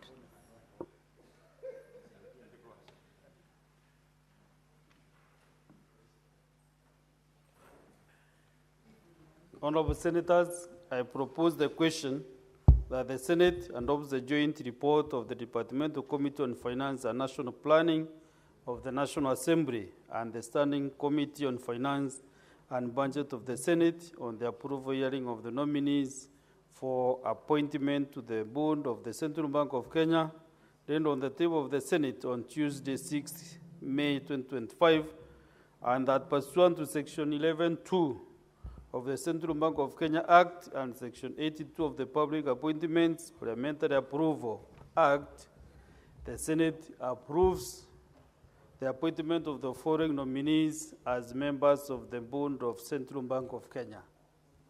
1, FCPA Sophie Moturi. 2, CPA Abdullahi Mohamed Abdi. 3, Ms. Beatrice Kosigei. And 4, Mr. David Simpson Osawa Owol.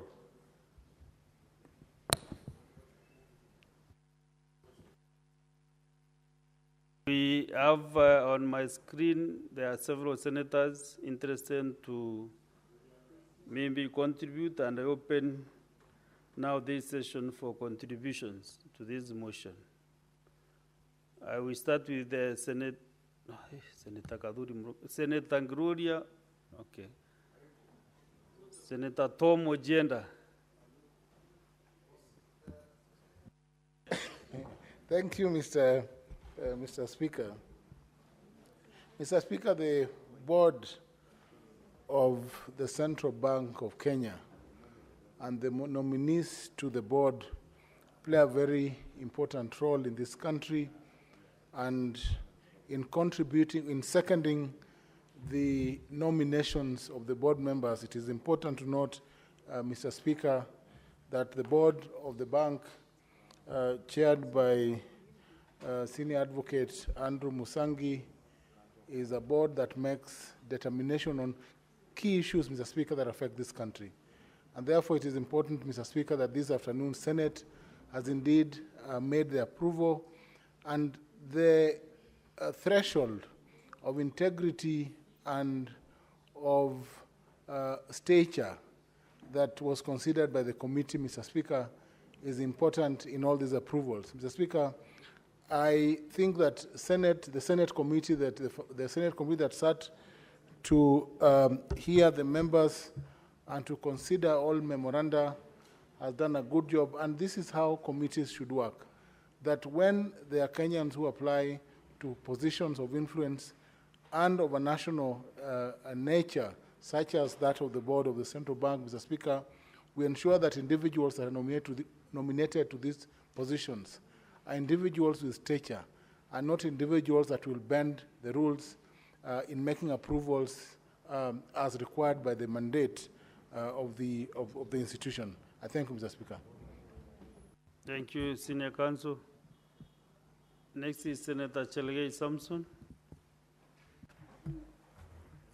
Mr. Speaker, just since this is a procedural motion, I want to congratulate the Committee of Finance and Budget and Senator Boni Khalwale, who was Senator Chelgei, this is not a procedural motion.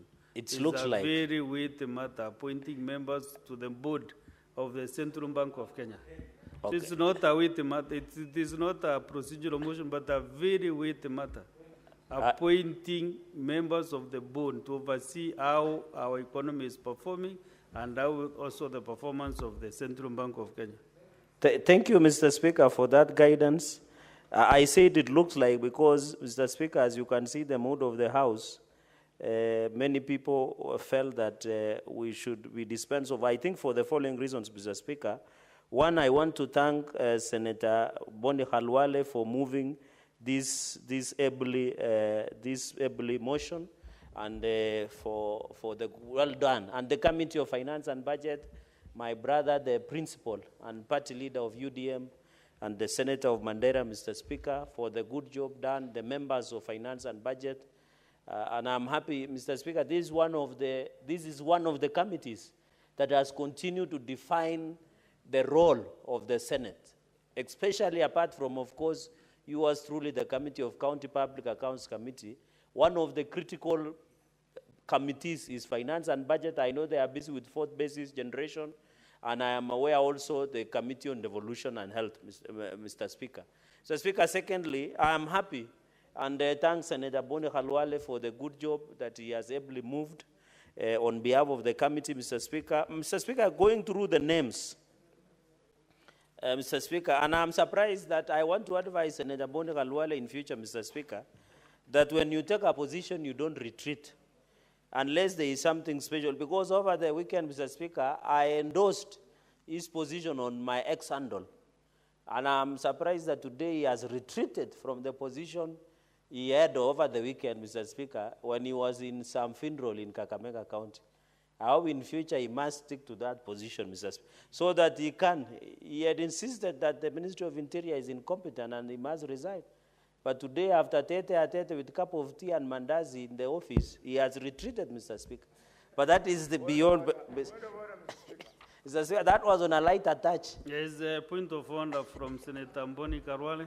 What is your point of order? Mr. Speaker, I rise under standing order number 105, and without wasting too much time, let it be on record that is your point of order. You don't that the honourable member is misleading the House.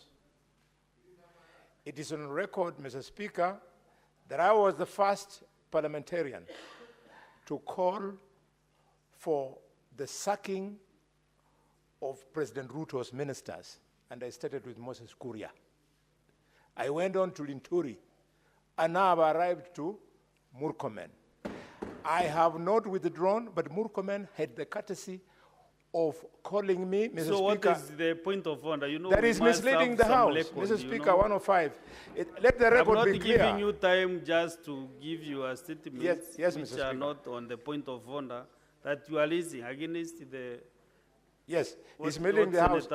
If I don't set it straight, petty things that touch on integrity, like taking mandasi, I have never stepped in an office of any minister of this government since I came to this House. What is your point of order, Senator Mboni? He is misleading the House, Mr. Speaker. Can he withdraw Yes, that's and apologize for misleading the country that Khalwale can be compromised? No, that is my brand.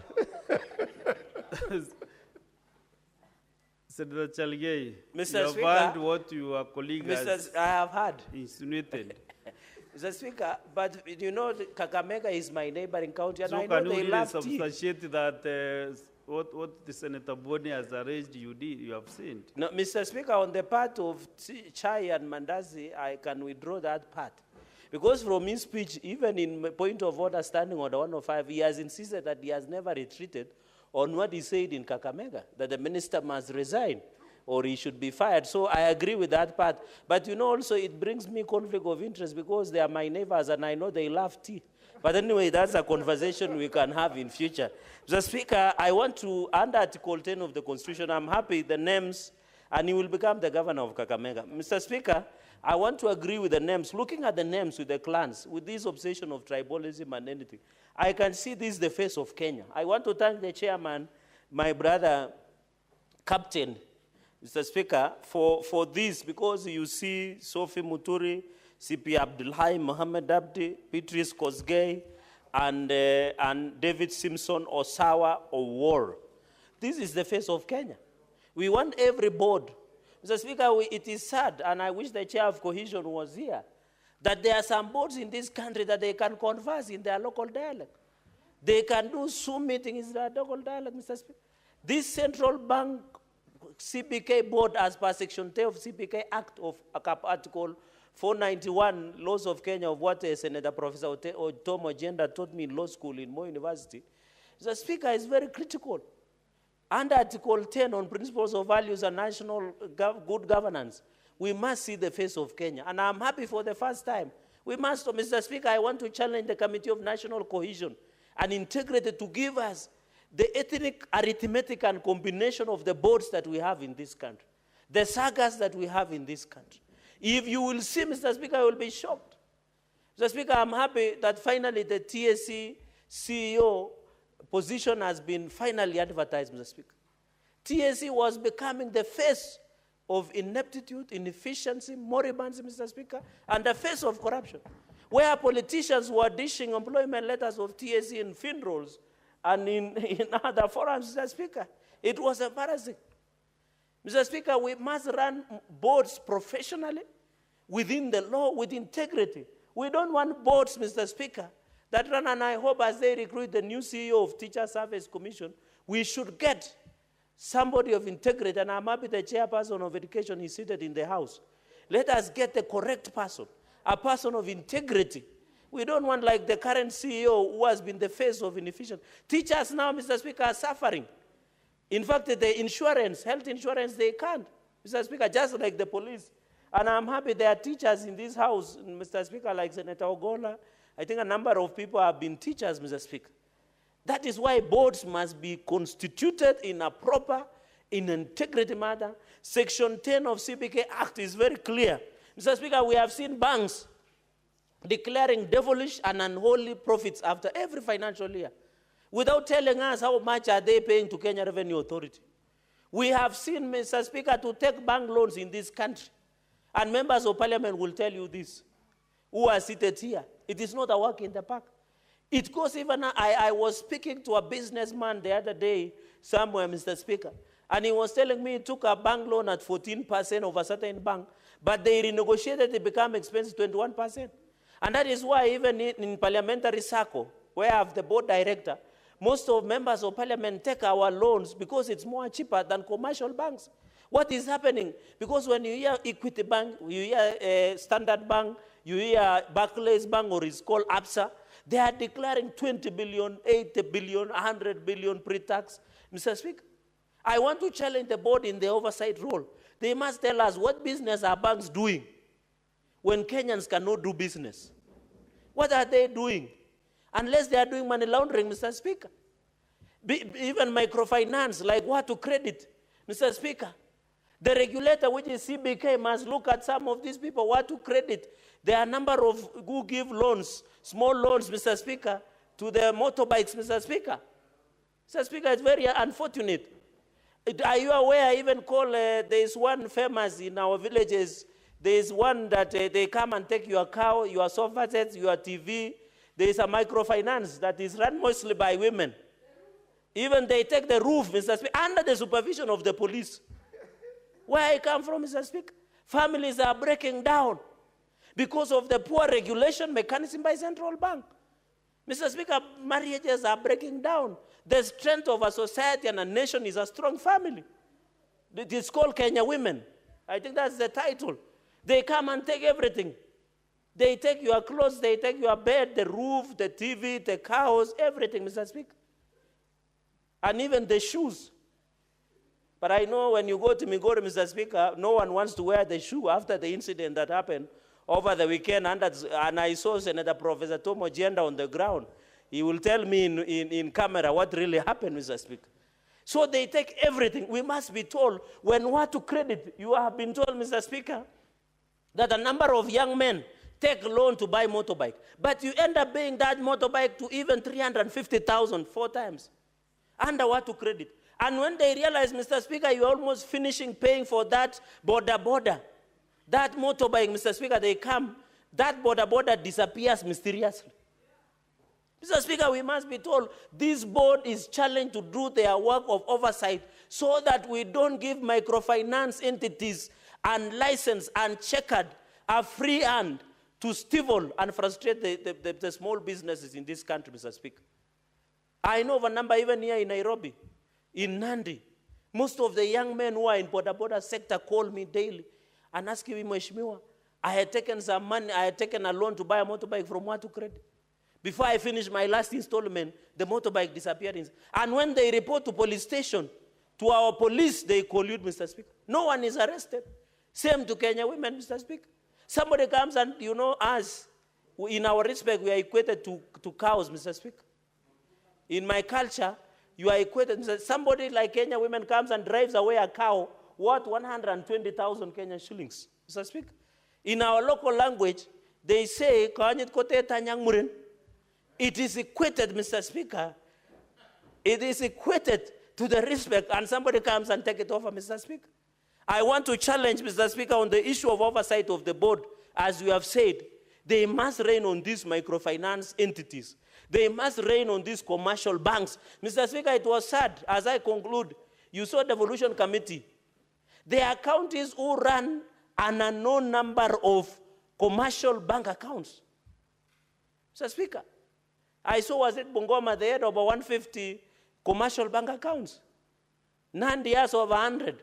Why would the Bankers Association of Kenya, the CBK, Under the, Mr. Speaker, under the law, the one on Public Finance Management Act, Mr. Speaker, and the chair of CBK is here.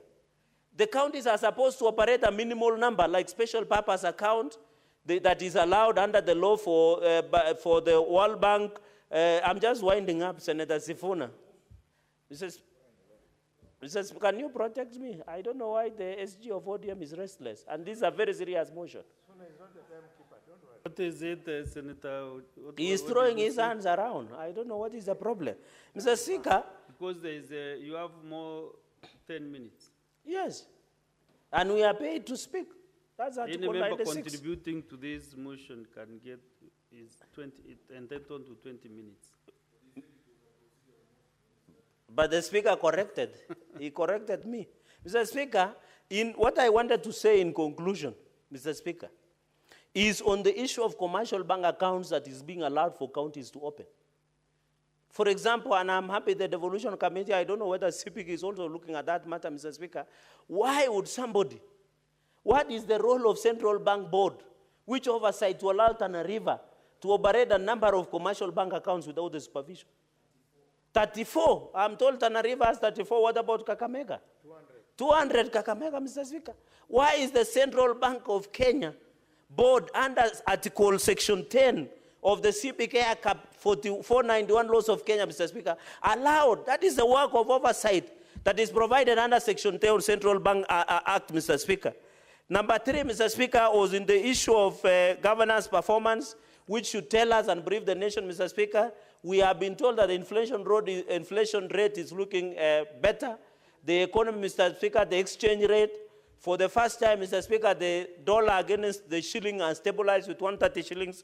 And we thank the President Ruto's government for this issue of financial management, Mr. Speaker, and also in terms of ensuring that the governor ensures that they have an option of performance, Mr. Speaker. So the work of Central Bank of Kenya Board is now cut out, Mr. Speaker. And therefore, we want to challenge David Simpson, Owosawa War, Madam Bridget Koskei, CP Abdullahi Mohammed, FCPA Sophie Muturi, to rise up to the occasion under the chairmanship of the board of the Central Bank of Kenya, Mr. Speaker. We want our banks to do business, but not to profiteer or exploit Kenyans who are doing business, especially the SMEs, Mr. Speaker. And that is why the success story of the Hustler Fund. We want to ask, even as the board sets in, to ensure the conditions of loan borrowing by the small businesses, by the startup businesses, that they should even encourage tax holidays for the small kiosk businesses in Kirinyaga Road here in Nairobi, for some small businesses in Namgo in Nandi, Mr. Speaker, for some businesses in Mombasa or Vihiga in Majengo, Mr. Speaker, so that that young man, that young woman who doesn't have collateral security like title deed, like logbook, can walk into a commercial bank, get fair conditions of loan, and be able to start up a business and build a serious empire in this country, Mr. Speaker. With those very many remarks, I support and commend the Committee of Finance and Budget for the job well done. Let the board settle in and ensure there is a transformative finance and management of the Central Bank of Kenya. I thank you, Mr. Speaker. Thank you. We have one more member. Maybe you want to make some comments on this motion. Then after this, we can go back to the other business that was reorganized. Senator Mwinyaji Mohamed Faki. Asante Mheshimiwa Spika kwa kunipa fursa hii kuchangia taarifa ya kamati ya fedha kuhusiana na uteuzi wa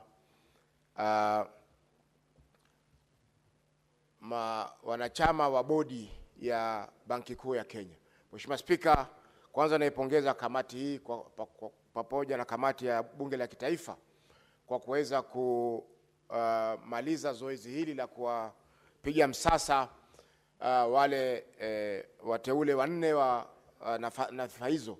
Na Mheshimiwa Spika, jambo la kusikitisha ni kwamba japokuwa uteuzi wa wanachama hawa wa bodi ya ukurugenzi ni muhimu sana, jukumu la bunge ni dogo sana, Mheshimiwa Spika. Kwa sababu jukumu la bunge ni kupitisha yale majina ambayo yameletwa kutoka kwa waliofanywa uchunguzi na taasisi zingine, Mheshimiwa Spika. Hata kama bunge lilikuwa linasema kwamba mtu fulani hafai kwa ule wadhifa. Mheshimiwa Spika, katika ile zoezi ambalo lilifanyika tulikuwa hatuna uwezo wa kufanya hivyo. Kwa hiyo Mheshimiwa Spika, ipo haja ya kufanya marekebisho ya sheria ili sisi pia tuwe na uwezo wa kukataa wale ambao wanaletwa katika zoezi lile la kupiga msasa, kwa sababu wengine hawafai katika hiyo nyadhifa. Lakini kwa vile mikono yetu imefungwa, hatuwezi kutoa mapendekezo yoyote kuhusiana na wale ambao wameteuliwa na kufikishwa mbele ya bodi. Mheshimiwa Spika, jambo la pili ni kwamba bodi ya wakurugenzi wa Benki Kuu ya Kenya wana jukumu muhimu sana, Mheshimiwa Spika, kuangalia vipi mfumo wa fedha utakavyoendeshwa katika nchi yetu. Kwa hivyo si bodi ambayo inaweza kubeba mtu yoyote ambaye anaweza kupatikana katika jiji la Nairobi ama katika kaunti zetu. Ni mtu ambaye ana tajiriba fulani na anawezekana kuweza kutoa mwongozo katika masuala ambayo yatazungumziwa katika Benki Kuu ya Taifa. Mheshimiwa Spika, katika uteuzi ule kijana wa mwisho ambaye jina lake siwezi kumkumbuka, lakini alinifurahisha sana katika mambo ambayo aliyazungumza na mambo ambayo ameweza kuyafanya kwa ule muda ambao ameweza kuhudumu katika nyadhifa tofauti katika nchi za kigeni pia, Mheshimiwa Spika, ambapo ameweza kupendekeza mambo muhimu ya masuala ya fedha. Kwa mfano, kwa sasa tuko katika muhula ama tuko katika uhuru wa ile inaitwa cryptocurrency kwa Kiingereza, fedha ya crypto ambayo ndio inatumika katika ulimwengu kwa masuala mengine. Kwa Mheshimiwa Spika, masuala kama haya ni masuala muhimu sana ambayo lazima wakurugenzi wa Benki Kuu wawe na ufahamu na uwezo wa kuweza kuyapambanua na vile vile pia kutoa mwongozo kwa taifa kuhusiana na masuala haya. Kupeleka mtu tu pale kama kwa sababu anatafuta kazi, kama tunavyoona katika tume nyingine, Mheshimiwa Spika. Tume nyingi sasa zimeweza kushindwa, zimeweza kulemaa. Kwa mfano tume ya Kenya National Human Rights Commission, ile ya equality, zote zimeweza kulemaa kwa sababu wale makamishna wale wengine ambao wamewekwa pale, Mheshimiwa Spika, hawajui kazi zao kisawa sawa. Kwa hivyo nimefurahi kwamba bodi hii tumepata huyu mwanachama wa bodi ya kitaifa, na tunatarajia kwamba wale wengine ambao watachaguliwa kwa siku za usoni watakuwa ni watu wenye tajriba ya kuwezesha kusaidia bodi hizi na kusaidia nchi kuweka misingi thabiti ya masuala ya fedha katika nchi yetu. Asante Mheshimiwa Spika kwa kunipa fursa hii. Senator Mgatana Danson. Mr. Speaker, I want to thank you for giving me the floor. Mr. Speaker, I rise in support of the motion before the House that we approve the names of Sophie Muturi, Abdullahi Mohamed Abdi, Beatrice Kosgei, and David Simpson Osawa War to be appointed as members of the board of the Central Bank of Kenya. Mr. Speaker,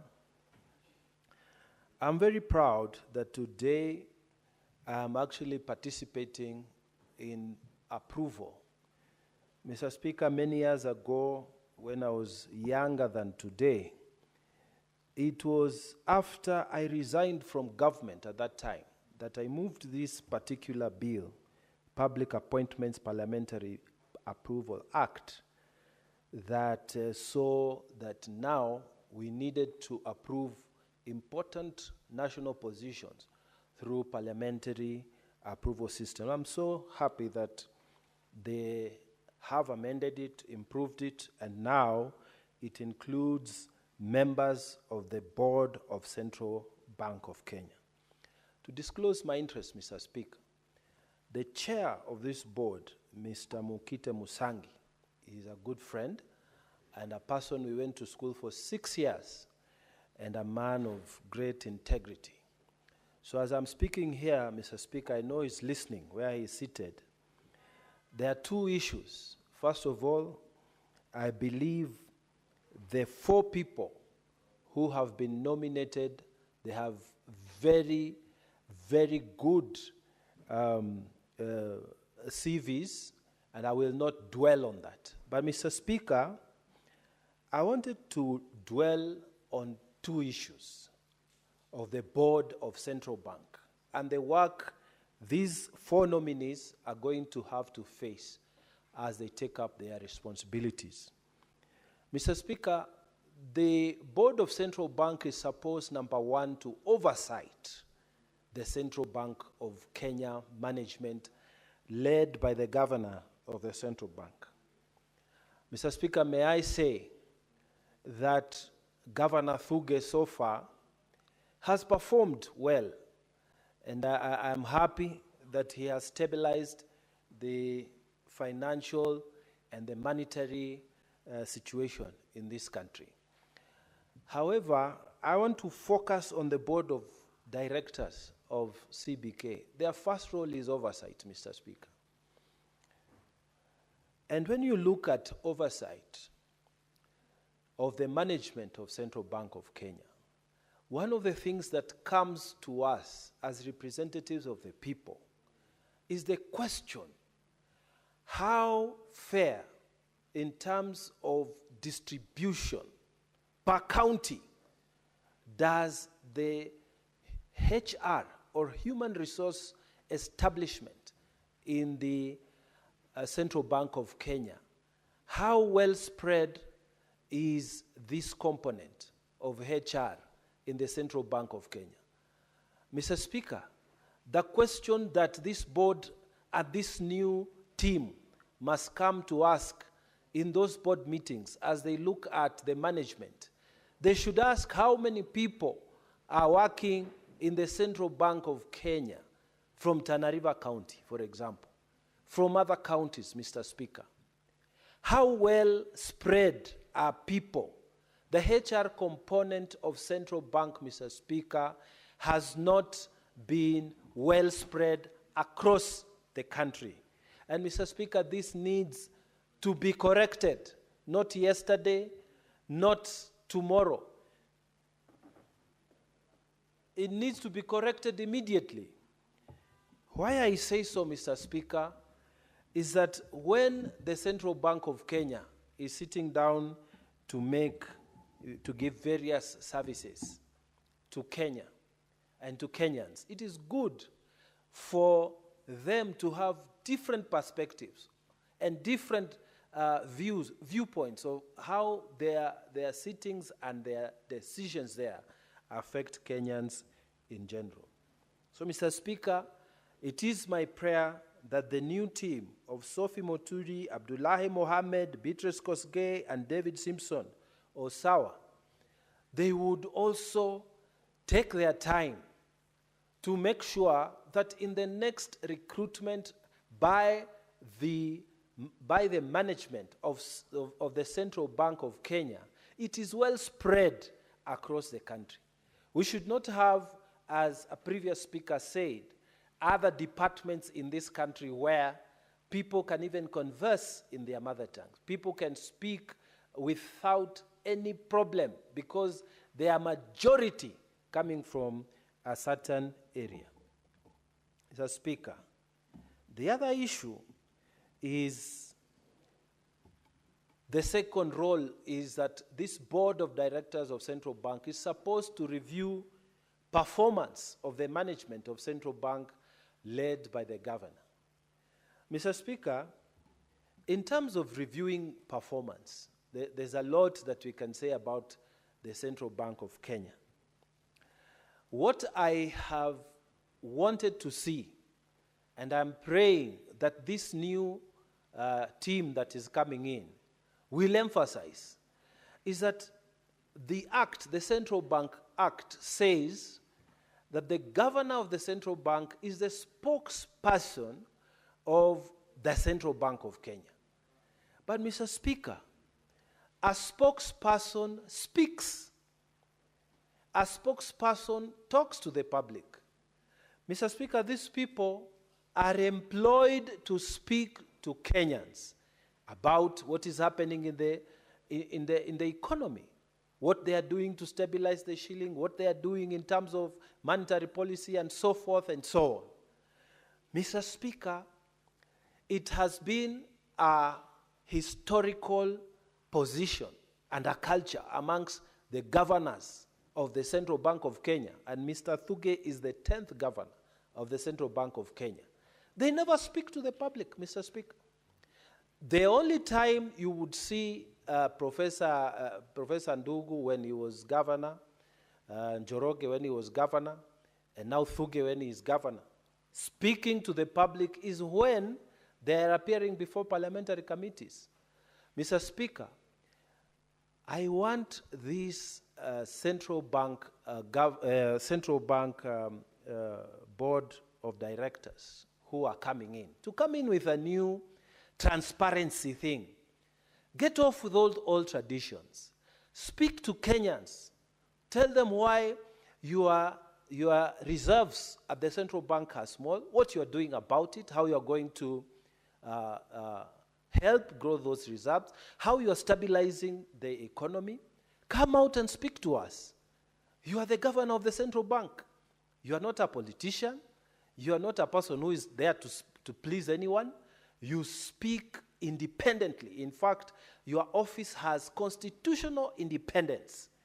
This thing of hiding behind those closed doors, Mr. Speaker, I pray that in terms of reviewing performance, the board of directors, especially these new ones who are coming in, will insist that the governor of the central bank, as the spokesperson of the central bank, must come out and speak to Kenyans, tell Kenyans what needs to be done, how the banks are behaving, whether they are stable or not, how he has managed, because there was a time, Mr. Speaker, banks in Kenya were collapsing all over. It became a big story.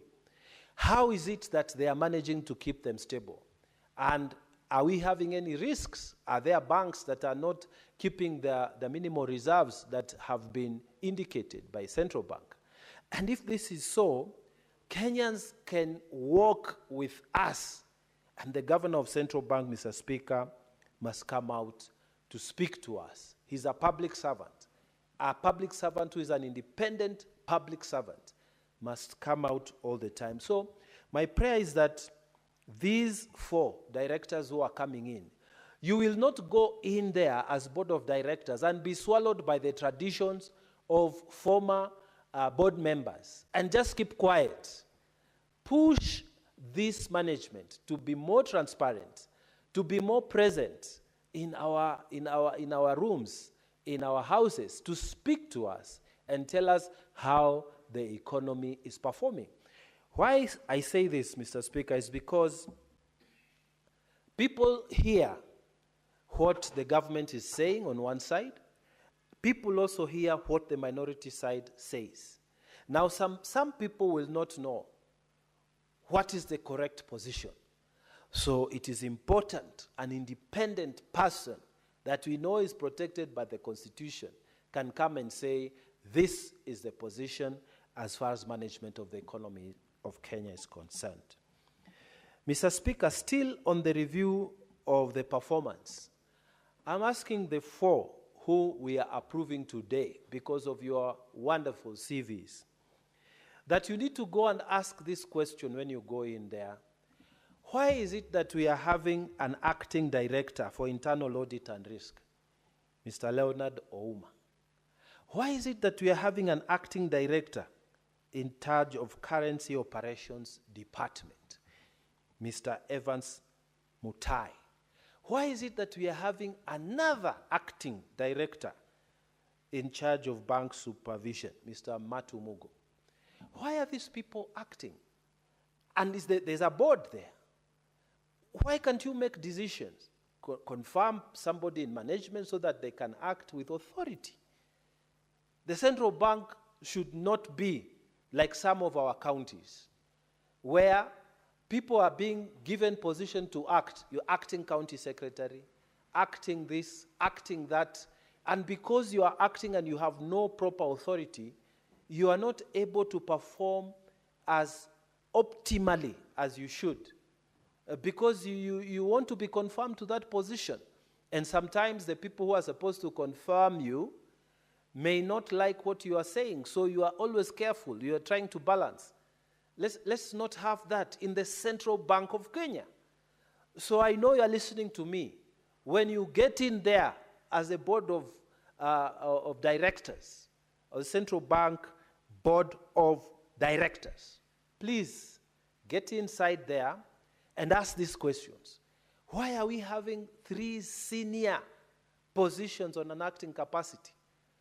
Why can't you just confirm them? If you don't want them, then advertise and bring new people who can do the job with confidence and without fear of interruption. Mr. Speaker, as I finish my contribution, I would like to pay tribute to the directors who are leaving the board of Central Bank. I want to thank Nelias Kariuki, Revi Ruparel, Samson Cherutich, and Rachel Zombo. Mr. Speaker, they did a good job when they sat there in that position. Why I say so, Mr. Speaker, is because it was during their time that the management of Central Bank actually brought in a loan process that allowed for relief during the COVID time, Mr. Speaker, between 2020 and 2021. Mr. Speaker, we will not forget that they came through for us. So, Mr. Speaker, we want to thank them as they go into other positions, but we encourage the new directors to come in, and they should know that they have been given a position by the public, by the Senate of the Republic of Kenya, by the people of Kenya, on behalf of the people of Kenya. They must speak what is right. They must do what is right. They must remember their public servants when they enter there, and they must do fair for the entire country as they serve the Central Bank of Kenya. Mr. Speaker, with those many remarks, I beg to support this motion for the appointment of these 4 very good, fine people to join the board of Central Bank of Kenya. I thank you, Mr. Speaker.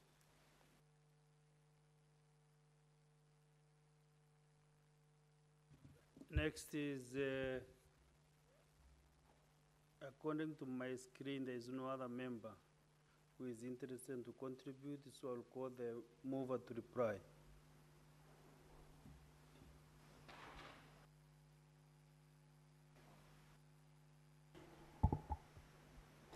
Thank you, Mr. Speaker. And allow me to start really by thanking all the colleagues who have contributed to this report, and really thank my colleagues in our committee, Finance and Budget, for ensuring that we thoroughly scrutinized these nominees as per the standards that are required, Mr. Speaker. Mr. Speaker, let me start by really saying that the nominees that were presented before us came from different sectors in terms of professionalism and also in terms of experience, Mr. Speaker. We had one, Mr. Abdullahi, who holds a PhD in philosophy and has vast experience as far as issues of management are concerned, Mr. Speaker. The other nominee, Madam Sophie, Mr. Speaker, holds a master's degree in banking and financing and also a BCom in accounting speciality, which also blends in very well with the professionalism of Mr. Abdullahi. We had Madam Sophie, Madam Kosgei, Beatrice Kosgei, who's also an advocate of the High Court, Mr. Speaker, with over 30 years experience. So brings in the legal perspective in the board. We had one, David. I'll tell you, Mr. Speaker, when it came to David, of course, from where we sit as a committee, we raised concerns as far as credibility of academic papers were concerned. He was not able to present a copy at that particular moment. His names were mixed up, Mr. Speaker. The names in the paper, the final certificates, the name in the ID, Mr. Speaker, seemed to be a bit different for them back. But I want to thank the Secretariat because we tasked them to go to the bottom line and ask Kenyatta University to really approve if this gentleman had been in that institution and all that. And this was affirmed, Mr. Speaker. And I was concerned because David was the youngest in this team. And opportunities need to be given across both the women, men, youth. And as I said, this board represented all, represented women, represented men, represented the young, and David was among the young. Further to that, Mr. Speaker, David is an expert of ICT. And so having an expert from the ICT department, we have the management, we have an advocate of the High Court, we have Sophie with the banking and finance experience, then these 4 board members were coming from different areas of expertise and were able to really showcase experience and dedication in terms of how they were going to ensure when they sit on the board, they are going to ensure that what needed to be done as far as their role is concerned will be achieved, Mr. Speaker. Mr. Speaker, I've listened to my colleague, Senator Mungatana, and he has raised a very important thing that we also brought out when we were doing this vetting. This issue of having many directors, even many CEOs in different government institutions who are acting and who keep on acting for years and years, and you have boards that are supposed to undertake their role and be able to confirm them, or confirm the right person who should be confirmed. And this takes delay, and I want to support and urge that the different directors within the different institutions that he has talked about, the board now should be able to take up that role as their first key mandate and be able to confirm people who've been working for the longest, because you realize that they work for the longest and then after a short while, someone just comes from the blues with less experience, Mr. Speaker, not really understanding the nitty-gritty, some of the same issues that we've been addressing. And you know where we sit in committees, these are some of the stakeholders that we normally invite and engage. So they are best suited to be able to take up this role. So I urge the board with the speed that it deserves, they should be able to ensure that these confirmations are done and done on time. Mr. Speaker, when I read the names of these 4 nominees, you realize there's regional balance. They come from the different parts of this country, which is also and was also a very big plus, Mr. Speaker. Mr. Speaker, we were also able to interrogate them in terms of ensuring that they are able to oversight the CBK governor himself. Because, Mr. Speaker, I've earlier raised through a statement on the issue of the CBK bank rates that have been Senator Sifuna, do you have a point of order? Yes, just a minute, Senator Mutinda. Honorable Speaker, on statement of fact, skimming through that report of the committee, it in fact states that 2 of those candidates were born in Uasin Gishu. Is it therefore factual for the replier to assert that these people come from different regions of the country? That's half the number come from Uasin Gishu. I think we should be factual, and it is in the report of the committee. I'm not making these things up. Senator Mutinda. Thank you so much. I like it when I notice that my senator for Nairobi is always very keen when I'm doing my submissions. And I want to say, I appreciate, I actually take it as a compliment. I want to say that one, David Awar, as his name suggests, Mr. Speaker, you can tell which region he comes from. We had Kosgei, you can tell the region that he comes from. It is one thing to be born in Nairobi, it's another thing to come from Kitui County. So it doesn't mean that since I'm born in Nairobi, that I don't have a region that I came from. So if we look at the fact of birth, it's one thing. The same way you were born in Kakamega and probably you represent the great county of Nairobi. So as I proceed, Mr. Speaker, I was actually addressing the issue of the CBK bank rates, Mr. Speaker, and we realized that there's been delay in this, the governor for CBK ensuring that the rates that they have proposed are implemented in the different banks, because we find that it does not really apply. And this is the mandate of the governor for CBK himself.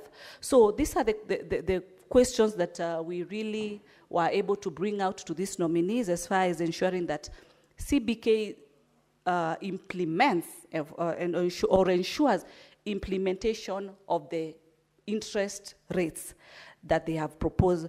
Mr. Speaker, even when it came to the expertise of the young man, David, on matters ICT, personally, I was able to really inquire on what he would offer so that we reduce or bring to 0% the issue of fraudulent withdrawals in the different banks, because we've seen that happening, and he was able to bring out quite different aspects on how the system can be managed. Those are not things I would want to put on record, but they really sounded very well, that if CBK can be able to have that input, they can be able to pick in what this ICT expert was communicating, then moving forward, of course, these are cases that we look forward that they shall be totally reduced, Mr. Speaker. And to finalize, Mr. Speaker, we really emphasize that you realize policies are in place, but the implementation is a problem.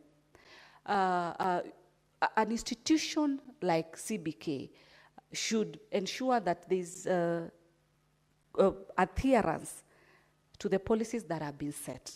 We expect this board, Mr. Speaker, to be able to ensure that the issues that have been raised, both at the national level and even as Parliament, we've raised this issue, and most of these issues have been raised in the committee that I serve, Mr. Speaker. We hope that they are going to ensure that they're going to be, they're going to speed up on addressing these issues, and also keeping under constant review the performance of the banks. We've had banks that have closed down previously, Mr. Speaker. There are banks that have merged, Mr. Speaker. There are banks, Mr. Speaker, that their senior management are from different parts of this world, and they are not able to resonate with the local market in this country. It affects management, it affects the business of those companies, and you realize that the issues of loans, become a challenge, Mr. Speaker, depending on how this market is addressed. So with those and very few remarks, Mr. Speaker, as I said, I want to thank the Secretariat, board members from the National Assembly and the Finance Committee that we worked very closely with to be able to undertake this process. In those, I request, Mr. Speaker, that I beg to reply and request that the putting of the question be deferred to a later date pursuant to Standing Order 66-3. Thank you. Yeah, for sure, we have no quorum to put the question. So there was the organization of the order of business this afternoon. Therefore, before we proceed to any other business, we revert to order number 7 on questions and statements. Order number 7, questions and statements. The statements under order 53-1. We start with the Senator for Vihiga County, Senator Godfrey Ososi. Thank you, Mr. Speaker.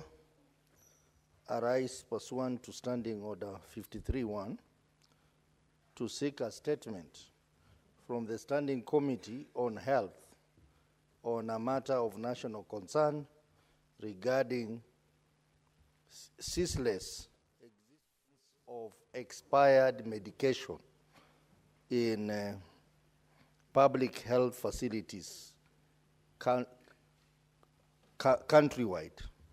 Mr. Speaker, sir, the Auditor General has, over the last 3 years, financial years, flagged out the matter of presence of huge amounts of expired drugs in most public health facilities in our counties.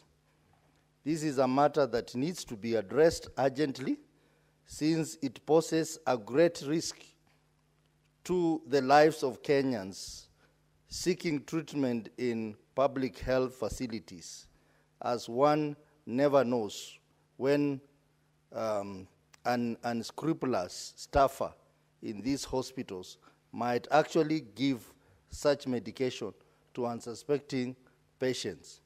Mr. Speaker, coupled with this is a trend by medical professionals in public hospitals to refer patients to privately owned pharmacies to buy medicines.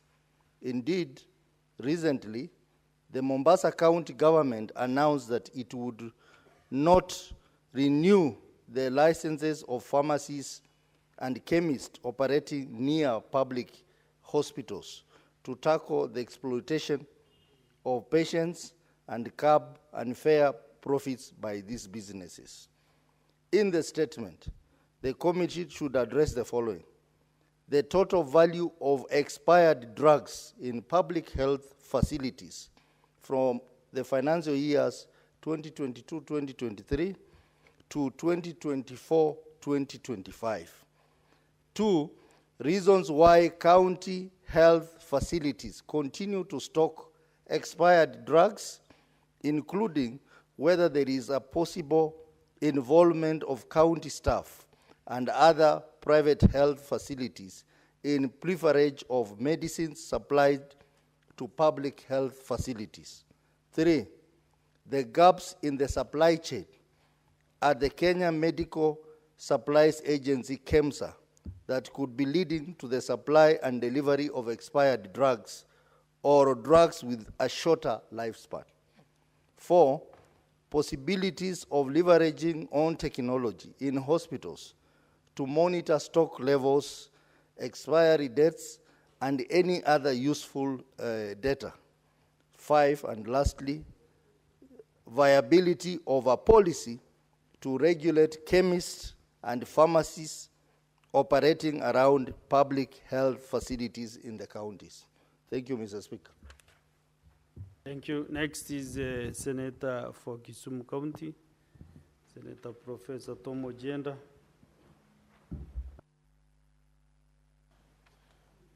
Thank you, Mr. Speaker.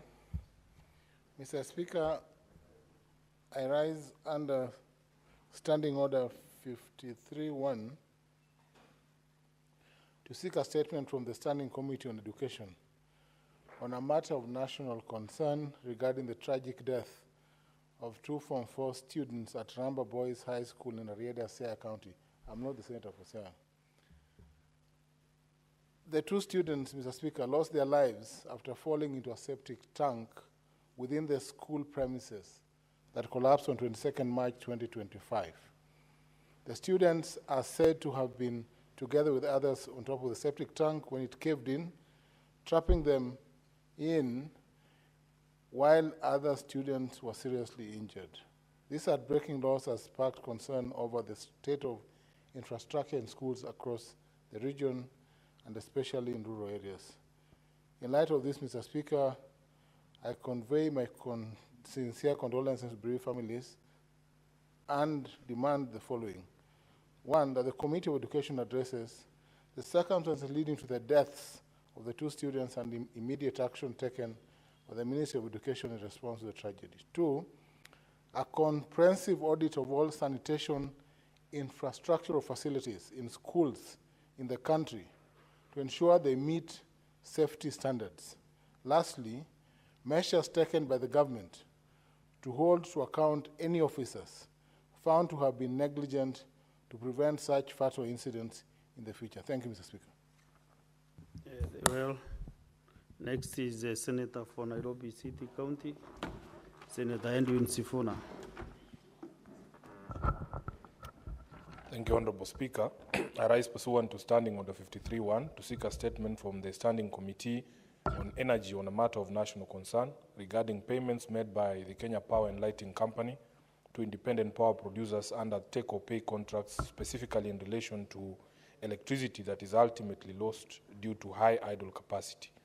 In the statement, the committee should address the following: Number one, the total amount paid by Kenya Power and Lighting Company to independent power producers over the last 2 financial years, including the volume of power purchased and the total cost incurred by the utility company. 2, the amount within these payments that relates to electricity paid for but not consumed, classified as idle capacity under the take-or-pay contracts. And thirdly, the mitigating measures in place to shield consumers from the cost of unused power and to prevent inefficiencies, mismanagement, or potential abuse of the take-or-pay framework. I thank you, Honorable Speaker. Thank you, Senator Sifuna. Next is Senator Aaron Chesang, Senator for Trans Nzoia County. Thank you, Mr. Speaker. I rise pursuant to Standing Order 53-1 to seek a statement from the Standing Committee on Finance and Budget on a matter of county-wide concern regarding the revenue generation in Trans Nzoia County. The revenue generation in Trans Nzoia County government. In the statement, the committee should address the following. 1, the details of the revenue streams available in the county, including the revenue collection plans in place, the number of revenue officers, and the amount of revenue generated, particularly from local hospitals and reimbursement schemes in Trans Nzoia County. Number 2, the current financial status of the Kitale County Hospital Social Scheme, Trans Nzoia County Health Operationalization Account, Health Revenue Account, and the Wamalwa Kijana Teaching and Referral Hospital account. And number 3, the reasons for the discontinuation of the previous revenue collection system, details of the terms of engagement of the regional business collection, a local revenue collection company operating an electronic revenue platform, and whether it was engaged in compliance with relevant procurement laws. Mr. Speaker, my second statement arises pursuant to Standing Order 53-1 to seek a statement from the Standing Committee on Health on the matter of county-wide concern regarding the relocation of health services and the deteriorating operational standards in county health facilities in Trans Nzoia County. In the statement, the committee should address the following. 1, the decision to move health services from Kitale Level 5 Referral Hospital to Kijana Wamalwa Level 4 Hospital without public participation or county assembly approvals. Number 2, the rationale behind this move, given the availability of sufficient land for expansion at Kitale Level 5 and the reported lack of specialized personnel and services at Kijana Wamalwa Level 4 Hospital. And number 3, list of patients affected by the transfer, indicating any health complications or fatalities that may have occurred as a result of the relocation. I thank you, Mr. Speaker. Okay. Senator Mwijaji Faki.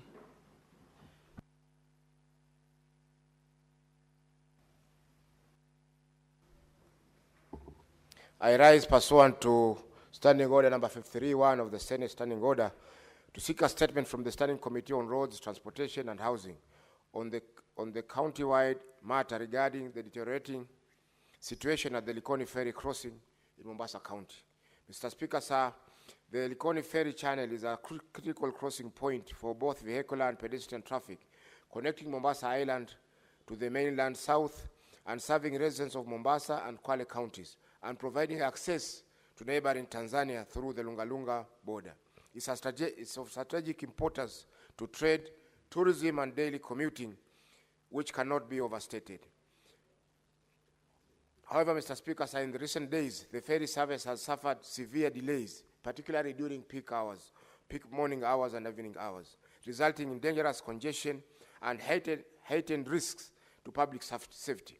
Mr. Speaker, sir, on the 29th of April, we commemorated, I think, 31 years since the 31 years since the tragedy of the Mtongwe Ferry in 1994. Private security guards tasked with managing the crossing have increasingly been overwhelmed by the crowds, raising grave concerns about disaster preparedness in the event of an emergency. Mr. Speaker, sir, the situation is further compounded by the continued use of aging ferries, many of which have no book value and whose insurance and mechanical fitness are questionable. Although the Kenya Ports Authority had proposed to procure new ferries, this initiative has yet to materialize. Additionally, the dismantling of the temporary footbridge commissioned during the COVID-19 pandemic has exacerbated the congestion at the crossing. Given that ferries operating at the gateway to the port of Mombasa, any incident could have far-reaching consequences for regional trade and economic stability. Mr. Speaker, sir, in the statement, the committee should address the following: the reasons behind the deterioration in services at the Ikoni ferry crossing and the measures being taken by KPA management to restore efficient operations. Number two, the steps being implemented to enhance crowd control and ensure commuter and pedestrian safety during the peak hours. Number three, the disaster preparedness plans in place to mitigate risks in case of emergencies at the ferry crossing. Number four, the status of the proposal to acquire new ferries to replace the aging fleet and the timelines for implementation. And finally, the justification for dismantling of the footbridge crossing without a suitable alternative for pedestrian crossing, and whether there are plans to reintroduce the safe passage option for pedestrians. Thank you, Mr. Speaker, sir. Thank you, Senator Faki. We now go to statements pursuant to Standing Order 56(1)B. We start with the Chairperson, Standing Committee on Agriculture, Livestock and Fisheries. Senator Wakoli.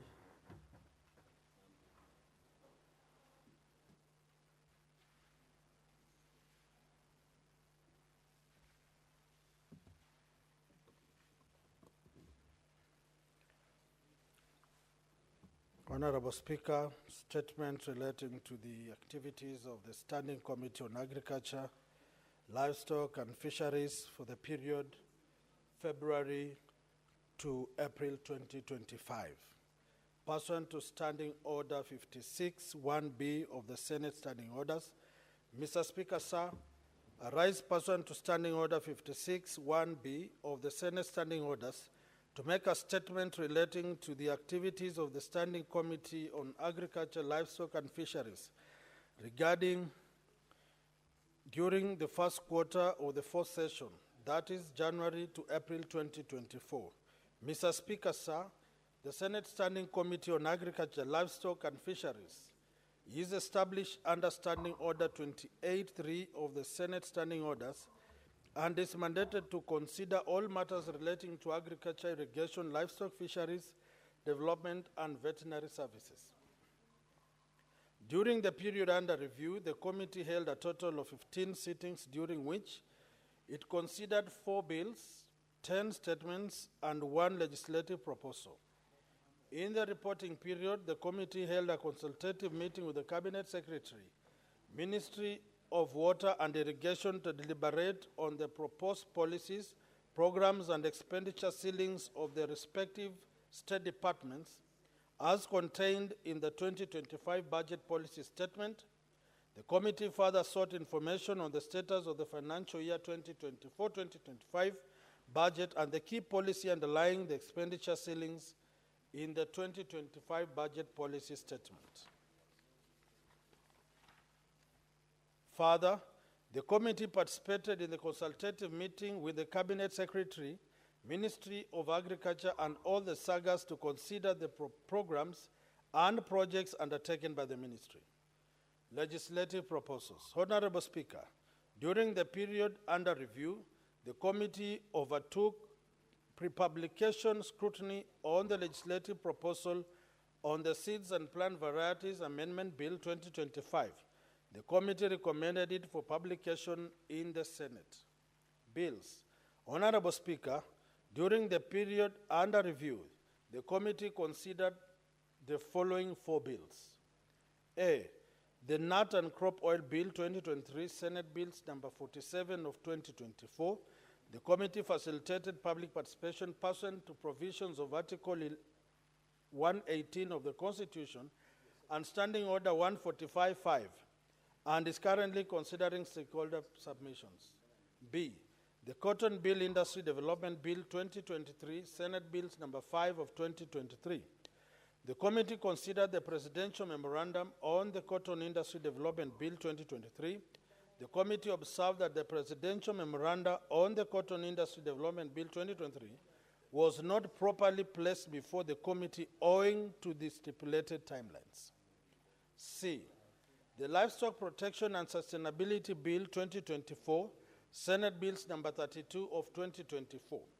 The committee facilitated public participation and committee received submissions from the Council of Governors and the Ministry of Agriculture and Livestock Development.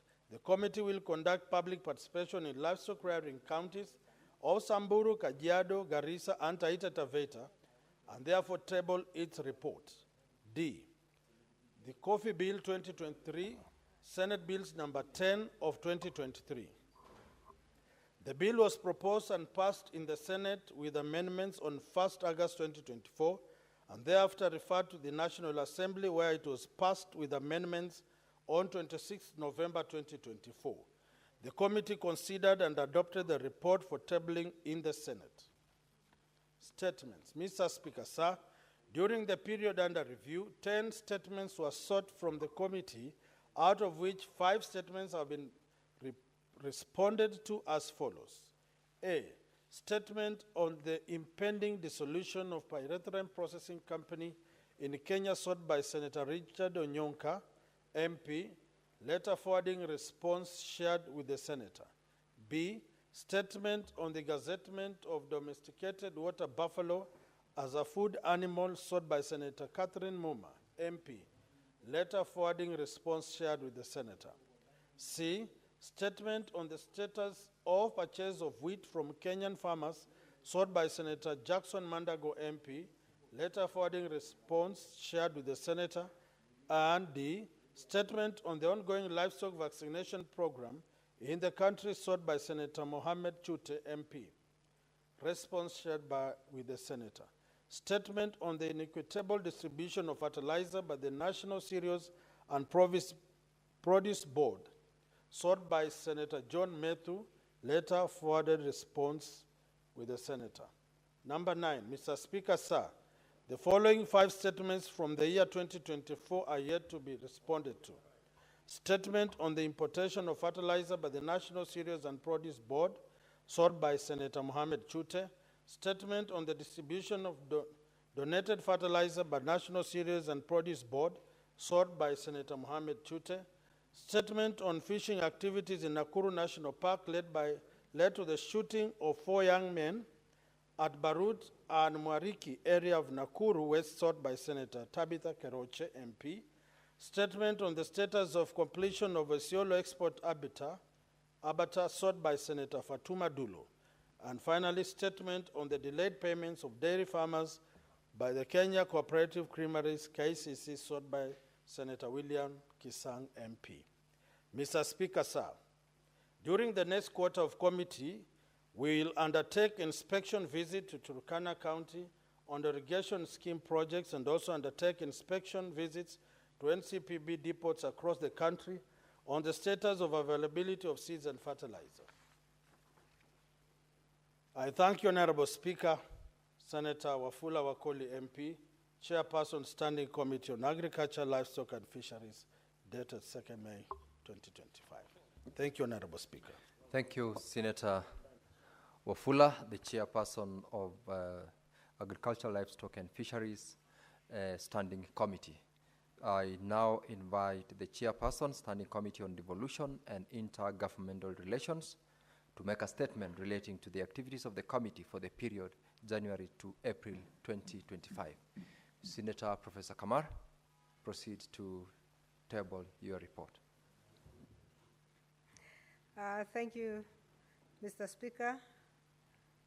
I rise to make a statement on the activities of the Standing Committee on Devolution and Intergovernmental Relations for the period January to April 2025, issued pursuant to Standing Order 56-1B. Mr. Speaker, sir, I raise pursuant to Standing Order 56-1B to make a statement on the activities of the Standing Committee of Devolution and Intergovernmental Relations for the stated period of January to April 2025. Mr. Speaker, sir, during the reporting period, the committee has carried out various activities pertaining to its mandate. In summary, the committee has transacted the following legislative business. 1, the following 2 bills are before the committee, and the committee is at the final stages of considering and drafting its report.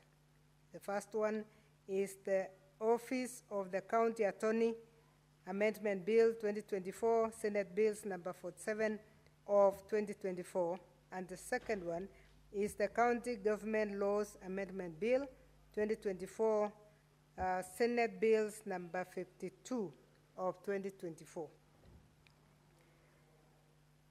B, the committee received 7 statements that were sought from the committee during this period. The committee considered and concluded 4, leaving 3 statements pending before the committee currently. C, the committee jointly with the Standing Committee on Justice, Legal Affairs, and Human Rights considered a petition on restraining county governments from hiring law firms for legal representation in court cases and tabled a joint report on the matter before the House on Thursday, 3rd April 2025. D, in inquiring on the performance of the counties on the implementation of county budgets, the committee has been holding consultative meetings with stakeholders to deliberate on key issues arising from the county budget implementation review reports for the financial year 2022-2023 and the financial year 2023-2024 by the Office of the Controller of Budget. The committee has so far met with governors from 8 counties and deliberated on the low expenditure on development in the counties contrary to Section 107(2)(b) of the Public Finance Management Act, Cap 412A. E, the committee on its own volition is currently conducting an inquiry into the matter of the county governments operating several commercial bank accounts contrary to Regulation 82(1)(b) of the Public Finance Management as the County Government Regulation 2015. In consideration of the matter, the committee met with governors from 9 counties and deliberated on the matter. At the tail end of its consideration, the committee held a retreat with the Council of Governors, the Controller of Budget, and the Auditor General to deliberate on the key issues that are emerging from the inquiry on the many commercial accounts that they have in commercial banks. Following the extensive deliberations, the committee shall now table its conclusive report on the matter before this House. F, in assessing the state of devolution in the counties, the committee visited Turkana County to inspect the development projects being implemented by the county government of Turkana. During the visit, the committee noted that construction of some key projects had stalled, while others had taken too long to complete. Consequently, the committee resolved to convene a meeting with key stakeholders implementing some of these projects in order to address the challenges causing the delayed implementation of projects. Thereafter, the committee shall table a comprehensive report on this matter before this House. G, in adherence to its constitutional mandate, to safeguard the counties and in fostering an harmonious working relationship with the county governments, the committee is currently inquiring into the long-standing dispute in the County Assembly of Nyamira, which has caused a leadership and operational crisis in the Assembly. Mr. Speaker, sir, the committee in future plans to do the following. 1, a retreat with the Intergovernmental Relations Technical Committee, IGRTC, to deliberate on the issues emerging from the Gazette Notice number 219 by IGTRC dated 16th December 2024 on transfer of devolved functions. 2, conduct an inquiry into national government parastatals that are still performing devolved functions. And 3, conduct conduct visits to various counties to inspect the development projects being implemented by the county governments and assess the general state of devolution in the counties. Lastly, Mr. Speaker, I wish to appreciate the Office of the Speaker, the Senate leadership, and the Office of the Clerk of the Senate for the steadfast support that they accorded us in the committee. Thank you. Thank you, Senator Professor Kamar. And lastly, I call upon the chairperson of the Education Committee to make a statement relating to the activities of the committee.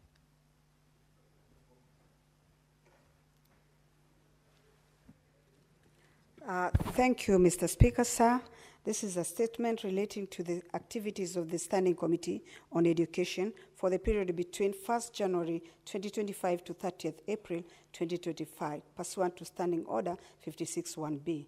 Mr. Speaker, sir, I rise pursuant to Standing Order 56.1b to make a statement on activities of the Standing Committee on Education for the period commencing 1st January 2025 to 31st March 2025. Mr. Speaker, sir, the Standing Committee on Education is established under Standing Order 2283 of the State Standing Orders and is mandated to consider all matters related to education and training. Mr. Speaker, sir, during the period under consideration, the committee conducted the following business.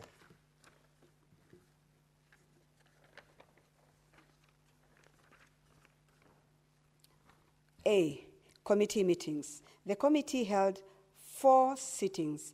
In one of the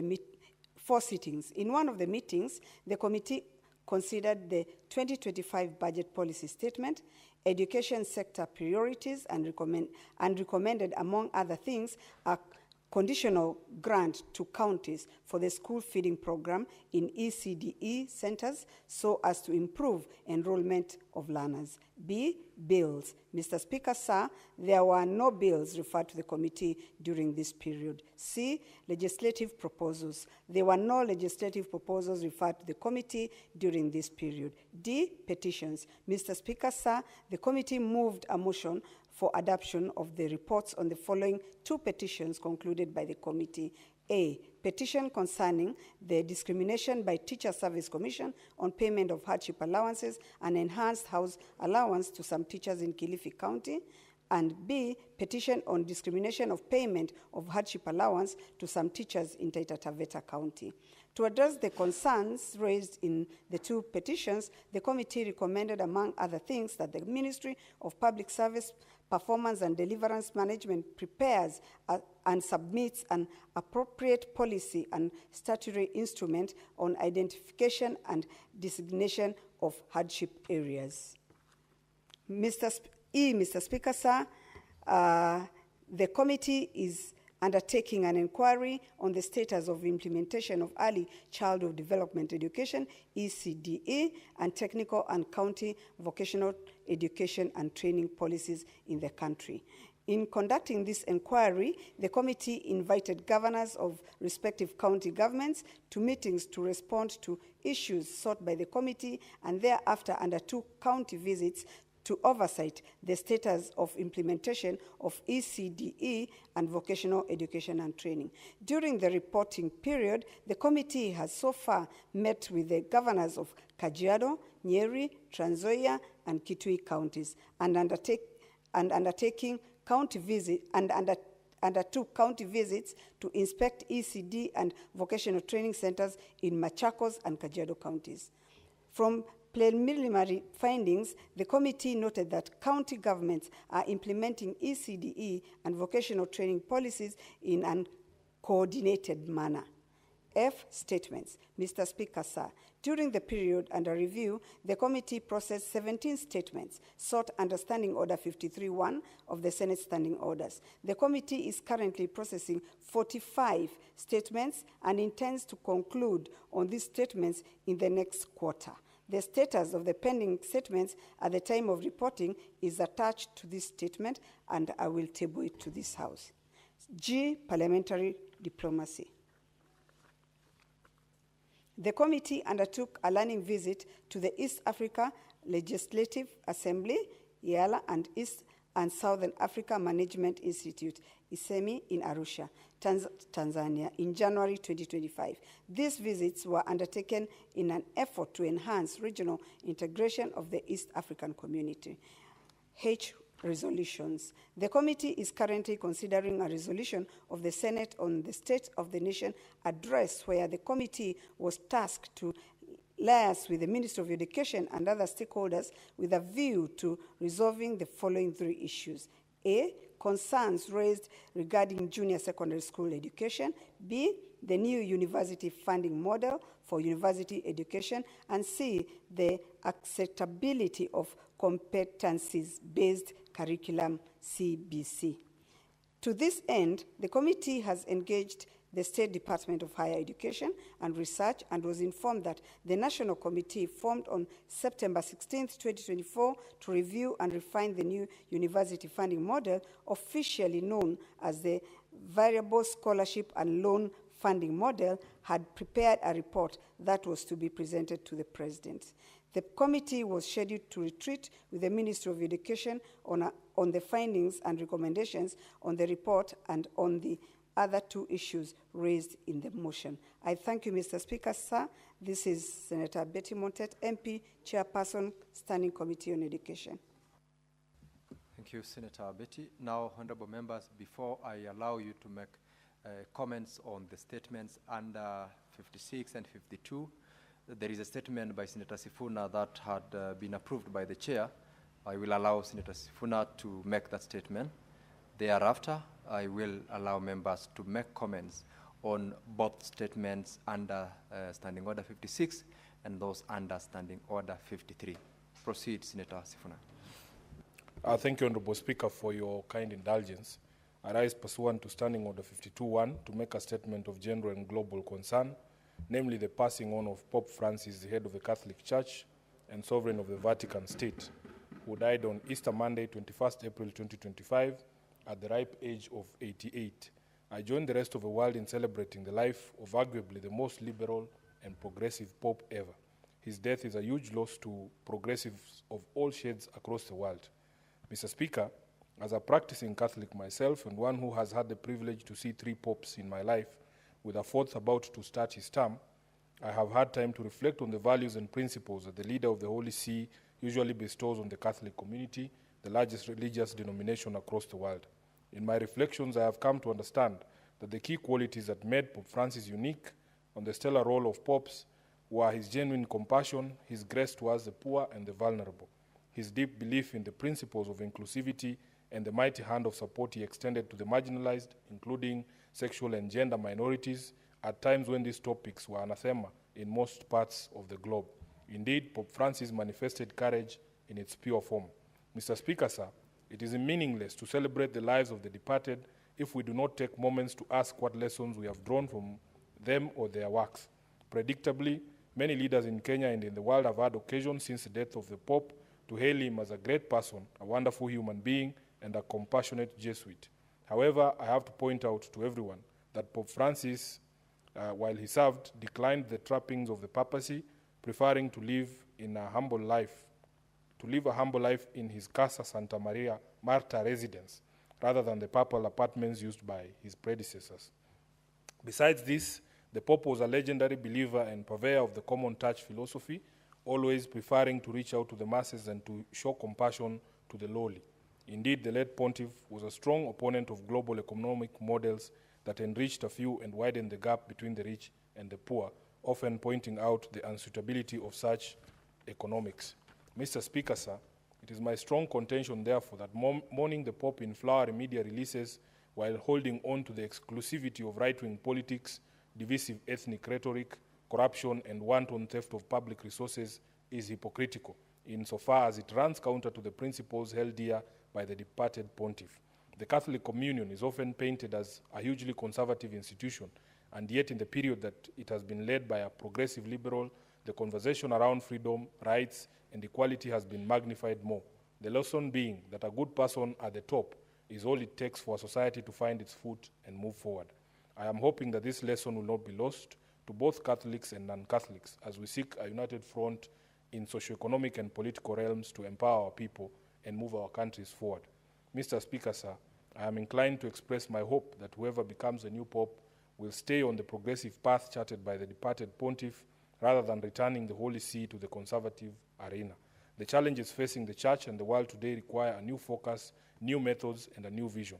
The Church and the political platform are now dominated by younger people, for whom conservative beliefs may not hold sway. Like Pope Francis, we are obligated to be more sympathetic to migrants, to gender and sexual minorities, to the vulnerable, and to the new face of the young voter, nearly all liberal. We have to spur action on climate change and build bridges across ethnic divides. We are now called upon to detach from the divisive rhetoric of our predecessors and embrace each other in our diversity because we have no other option. This will be the greatest way to honor the memory and work of Pope Francis. I thank you, Honorable Speaker. Now, honorable members, I will allow you to make comments. And as earlier on indicated, we will make comments on all or any of the statements that has been issued pursuant to Standing Order 53.1 and those issued pursuant to Standing Order 56.1b by the respective chairpersons of the committees.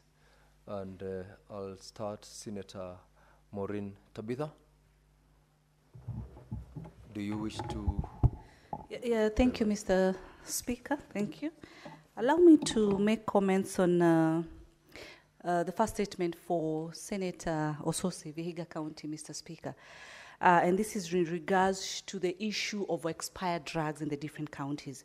Mr. Speaker, currently as we speak, I'm currently serving in the Committee of Health.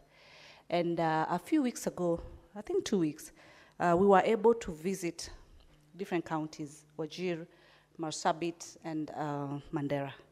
Mr. Speaker, I can confirm that during our inspection, especially in Mandera County, we came across expired drugs and drugs that were also missing as per the records. Mr. Speaker, as I've always said, my first profession was pharmacy. I've practiced pharmacy, and so I'm familiar to the regulations of the Pharmaceutical Board. Mr. Speaker, we even realize the pharmacists who are in these pharmacies are using their own personal laptops to be able to input data and have the data in their own personal laptops, instead of the counties providing a digital system that they can be able to use, can be able to check even the stocks of the same drugs, Mr. Speaker. Mr. Speaker, we even realized some hospitals did not even have farm techs, leave alone pharmacists. The prescription and issuance of the drugs was a question. And I want to add the CEO, Dr. Fred Sioi, of Pharmacy and Poison Board. He has to wake up. He has to wake up. He has to do something. All the governors actually told us after SHA was implemented, there have been so many pharmacies that have been opened, so many private clinics that have been opened, and most of them being suspected to be owned by the same pharmacists and the same clinical officers who are still working within the county. It's a high time that the Pharmacy and Poisons Board cracks the whip to ensure that competent, qualified personnel, as far as the pharmaceutical industry is concerned, are the ones dispensing the drugs. How the drugs have also been stored, Mr. Speaker, it's a total disappointment. Seems that they are not doing the inspections that they're supposed to do because the places were dusty. In one of the counties, we came across drugs that have expired and are on the shelves, Mr. Speaker. And, you know, Mr. Speaker, you look at then where is the problem? These people are the ones, we have the CEOs in these institutions who are mandated and who have the responsibility to oversight, ensure that the systems are also being followed by the staff in the different departments. And sometimes we want to blame the leadership and the executive, yet we have the people who have been given this role, but they're not doing their job. So this is an issue that is cutting across most of these counties. The statement by Senator Alan Chesang on the inspection of the Kitale, is it? The health services from Kitale level 5 to level 4. I want to say that we as a health committee, we are going to traverse across all counties. Governors, be prepared because we are going to continue inspecting these hospitals. It is very sad, Mr. Speaker, you go to inspect a hospital, a maternity wing, whereby even the washrooms do not have water. It's only maybe one bathroom, which is not even having water. The taps have run dry. There are no even doors. And you'll ask, have you been collecting SHA? Is SHA working? All the hospitals told us that SHA is working. How much have you collected? They've collected over 10 million, over 15 million. And how much is a door? How much is a tap? How much is even a water tank, for Christ's sake? You look at the condition of this hospital, it is a disappointment, Mr. Speaker. So I want to say, because I can see my chair is not here, my vice chair, but I want to say these issues of health, we are going to go to the bottom. With my experience as a pharmacist, I'm going to input, because I was even able to inspect key drugs, Mr. Speaker. One of those drugs is called diazepam. All the counties that I visited, that drug was missing. That drug was short, was less as per the cards and the records. And these are drugs that are in key and lock. Most of the pharmacists, when I asked them, why is there a difference? Why do you have a short of this drug? They didn't have answers. To them, it was coming as a surprise. It was actually shocking them. So these are issues that we are going to get to the bottom of it completely. On the issue of still the same statement by Alan Chesang in terms of the revenue measures and all that, this is an issue that within the Committee of Finance, when it comes to revenue collection, we are still talking to National Treasury to be able to speed up. There's a system that is supposed to be a uniform system to ensure that the counties are able to maximize on their own source revenue when we have a system that is uniform, that is able to be used, that cuts across all counties. Thank you so much, Mr. Speaker. Senator Karen Nyamu. Thank you very much, Mr. Speaker. I want to make my comments on the statement by Senator Osotsi regarding the presence of expired medication in our public hospitals. Mr. Speaker, this issue of having expired medication in our public hospitals is a significant one, and it has continued to be persistent. The Auditor General has kept raising the issue and flagging the presence of expired medication in our public hospitals. Mr. Speaker, what this means, it means financial wastage, because these medications costs a lot of money, and this money is exchequer money. Mr. Speaker, what this means is that the safety of the patient is in question, because you cannot swear that a patient in such a facility will not encounter expired drugs, Mr. Speaker. It also means that since these drugs and this medication has to be disposed with at the end of the day, it poses environmental issues and issues of pollution to the environment, Mr. Speaker. The presence of expired medication in our hospitals also points at the low quality and reduced quality of healthcare in that particular facility. Mr. Speaker, why does this happen? What are the reasons why we keep having this issue, persistently having expired medication in our public hospitals?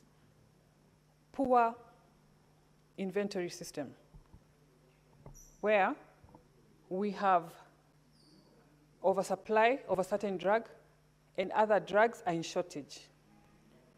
Mr. Speaker, you know that that is an oxymoron. On the ground, Kenyans are complaining every day that despite visiting these medical facilities, there are no drugs, and they have to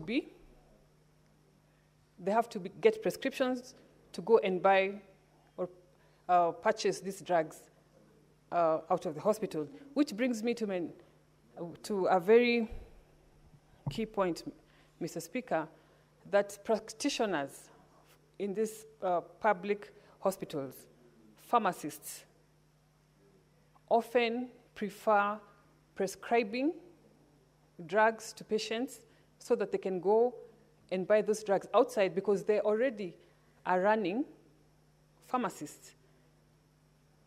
I want to laud the Mombasa County government because recently it has declared that it will no longer renew licenses for pharmacies that are operating in the proximity of public hospitals. And I want to urge other county governments to follow suit and enforce such a directive across the counties, Mr. Speaker. We don't have storage facilities, proper storage facilities in some of these hospitals.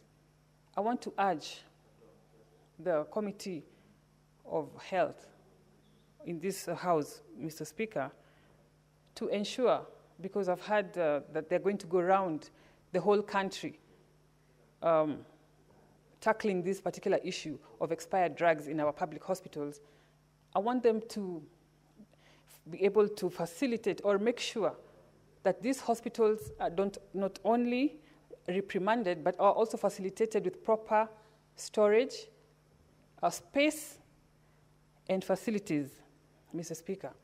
I also suggest and put forward my suggestion that we need to digitize this space whereby we run an inventory that can forecast the expiry of drugs. We are fond of getting medical donations. Some of these donations do not align with what is needed on the ground. We do not have to take everything that we are being given in form of medical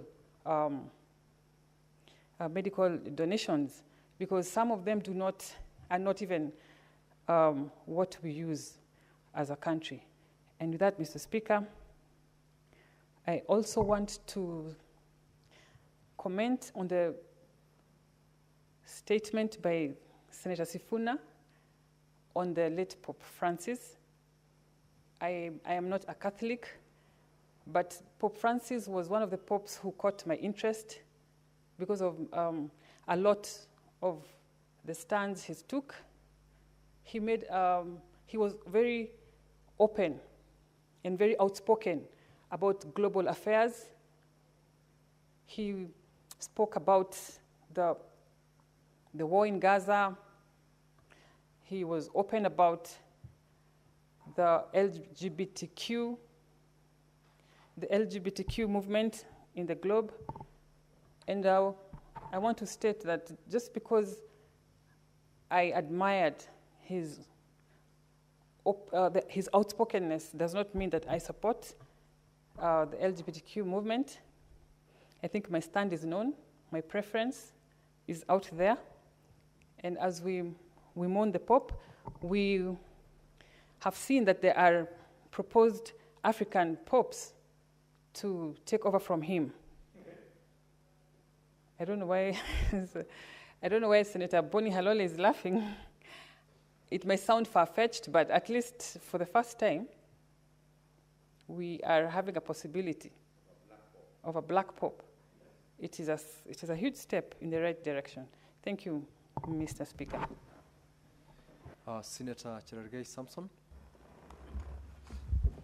Thank you, Mr. Speaker. I just want to comment on two statements. One is I want to commensurate and pass my deepest condolences to the Catholics across the globe for the unfortunate demise of Holy Father Pope Francis. Mr. Speaker, he was the unlikely Pope. If you watch the movie called Conclave in Netflix, it tries to watershed on how Pope Francis became the Pope, coming from South America, where we have the largest Catholics, Mr. Speaker, sir. He was one of the reformers, what we call reformist Pope, who spoke against war in Gaza, which was unlikely, Mr. Speaker, and you have seen even videos where he is engaging people in Gaza and the priests that are already in Gaza. We know what is happening, and we continue to pray. And he had a clarion call that we should have a peaceful globe across. The Speaker, even as we celebrate his legacy, we must continue to have humanity. We must continue to have a peaceful world, and we must continue to push for an equitable, an equal society across various nations, Mr. Speaker. So to the entire leading billions of people, Mr. Speaker, from Vatican, it has been a very interesting service of Pope Francis. And as he rests, Mr. Speaker, you even saw his funeral service, embodied simplicity, which he did as alive as the pontiff of the largest religions in the world. Mr. Speaker, I want to join colleagues. There is a Ghanaian cardinal, among others, even the one from DRC. Mr. Speaker, I think it's a high time that the conclave, as they even retreat from tomorrow, Mr. Speaker, to consider giving us a black pope. Africans has been loyal Catholics, and I think it's the high time, the first time to have a South American pope by the name of Pope Francis. We had German Ratzinger, who resigned midway because of health reasons, Mr. Speaker. I think it's high time that we hope to have a black pope for the first time in the history of Roman Catholic across the world, Mr. Speaker. So as we celebrate, Mr. Speaker, I'm not conversing, it's not allowed in conclave because they have even switching on signals. I was just saying it is the wish of many Kenyans, Mr. Speaker. So may the perpetual right shine to him, Mr. Speaker, as he rests in peace. And the Catholic Church will continue in pushing for both. And Mr. Speaker, you know, Catholics have done a lot in education sector, in health sector. Mr. Speaker, we should ensure that we support the Catholic Church and all other churches and all other religions to push for a better society in education, in health, and in governance issues, Mr. Speaker. And also, I wish Cardinal John Jue would have participated, but because of health reasons, Mr. Speaker, he could not participate in conclave. I'm happy that the Bishop Anyola has clarified that he was indeed invited to participate in voting in conclave. We wish Cardinal John Jue all the best and quick recovery. He would have been part of the cardinals who have taken in conclave and ensure we have a new pontiff that will be very critical. You know, Mr. Speaker, Vatican is one of the smallest states in the world, but as the sovereign status that can, and Mr. Speaker, he even visited this nation, so I hope the next Pope will also visit this country and be able to commune and be part of pushing for the agenda of equity, Mr. Speaker, and decency among the morals. Secondly, Mr. Speaker, finally, on the issue of settlement by the Committee on Agriculture, Mr. Speaker, I expect the Chair of Agriculture to tell us the status of crop raising CN as we continue, and even the distribution of fertilizers in the country. Mr. Speaker, we need to stop playing politics with agriculture. I saw the former CS of Agriculture, courtesy of Senator Metu, trying to cast aspersions. Yet during the investigation of the scandal of egg fertilizer, he was at the center of it, Mr. Speaker. Why did he say when he was the minister? Mr. Speaker, and therefore, those are for political expedience. You know, Mr. Speaker, these people want to run for some seat and their only agenda, they don't have it. When the scandal of egg fertilizer, in fact, when the National Assembly wanted to impeach, the investigations placed the former CS at the center of the fake fertilizer scandal, Mr. Speaker. So this media sensationalism, I want to challenge the Committee of Agriculture to table their report on fake fertilizer. You will find in that report that the former CS Mithika Linturi was at the center of fake fertilizer. He should not now twist the story and try. You know where I come from, Mr. Speaker? When the T9 bites you, when it bites a dog, that dog becomes an T9 and wants to bite everybody in the village. So he cannot be threatening us by telling us that allegedly that some individuals outside him was involved in fake fertilizer scandal. He must tell us where the donated fertilizer went to. He was the Minister of Agriculture and the buck stops with him. And I hope the media will be bold enough to ask him in the report by the National Assembly when he was supposed to be impeached or to be removed by vote of no confidence. Why did he have the energy that he's trying to blackmail and intimidate? I want to challenge the president not to be intimidated or blackmailed by non-profiteers and auctioneers of politics, Mr. Speaker. I know he wants to blackmail government so that he can be paid gratuity after serving as the CS. We should not allow that blackmail to happen in this country. Our politics must be hygienic, and it is embarrassing, Mr. Speaker, our farmers from Nyandarua, from Nandi, from Kericho. Mr. Speaker, we want to see this the first time when President William Ruto took over, fertilizer was 7,000 shillings. He has subsidized to 2,500. All farmers, Mr. Speaker, not only maize farmers, tea farmers, grocery farmers, sugarcane farmers, can now access fertilizer in our NCPP board. In fact, this year, Mr. Speaker, to report as a farmer, we have not had any scandals of fake fertilizer, unlike when Linturi was in office. It means he was the problem. I was in Lesos NCPP, Mr. Speaker. I was in Celia, Mosoriot, in Maraba NCPP. They are all types of fertilizer, and they are up to standard. So who was the problem in the Ministry of Agriculture? It was the CS Linturi, Mr. Speaker. This year, Mr. Speaker, even in Bomet, we have never had any even single complaint on the supply of fertilizer. What I challenge the counties, and I know other counties are doing, you know my county is an autopilot. We have an inept governor called Sang who has decided to autopilot everything. If my county can do last mile distribution of fertilizer, it will assist farmers.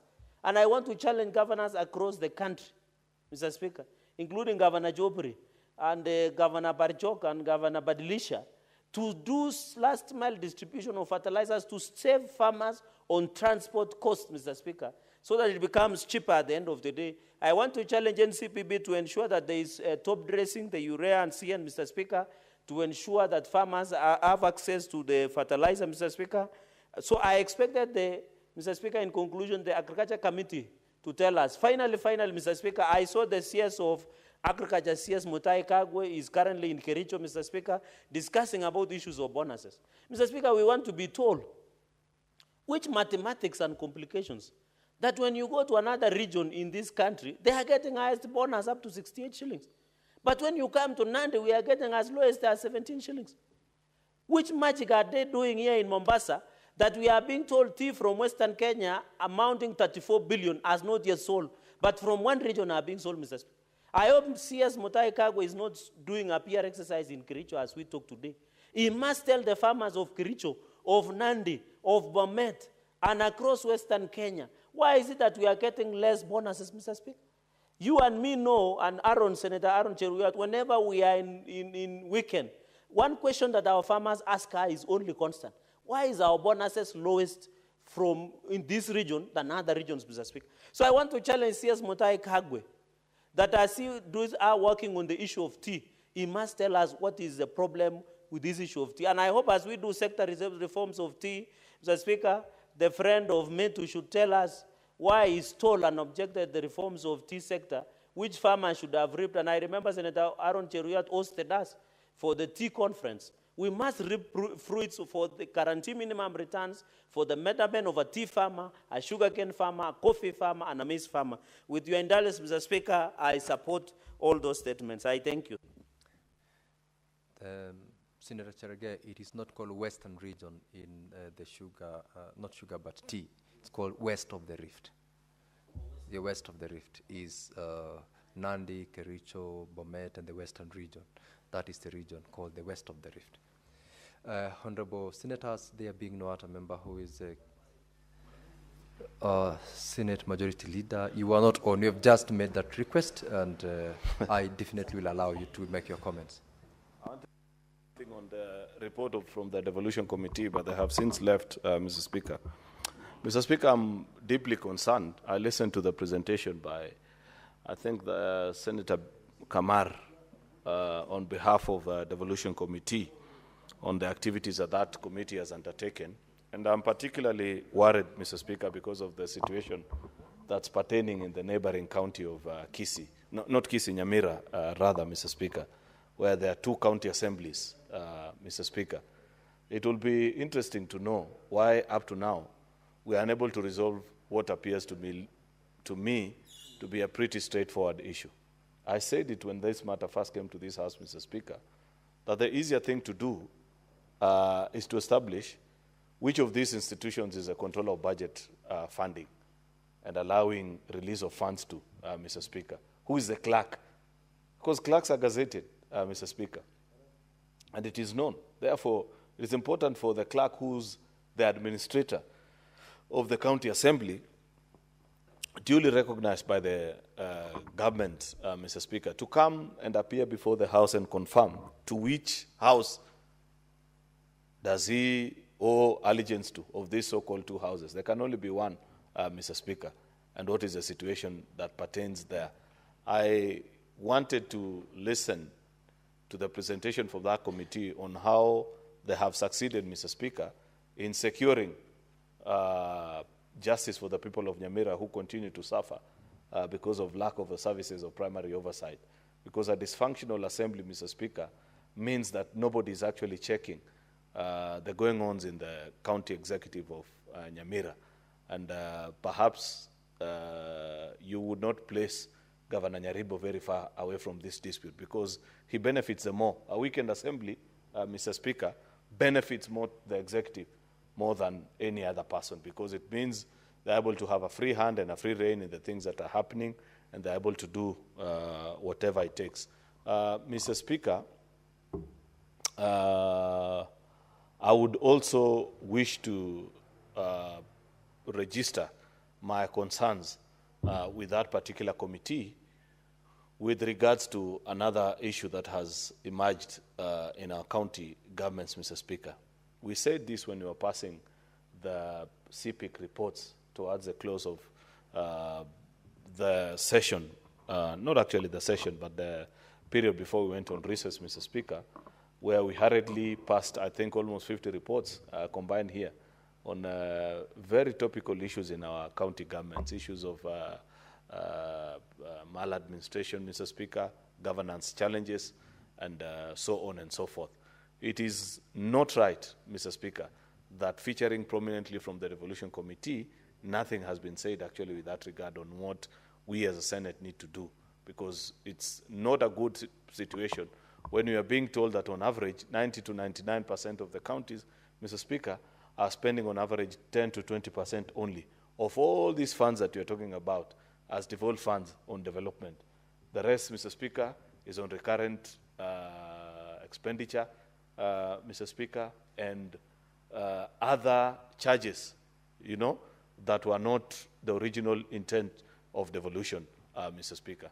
Devolution Committee must lead this House into a conversation, Mr. Speaker, whether we as a House are concerned with this situation and are happy to contend and leave it as it is, Mr. Speaker. There is no need to fight here and say push the figures to 450 billion, Mr. Speaker, yet we know that close to 80% is going to pay salaries and have people travel, Mr. Speaker.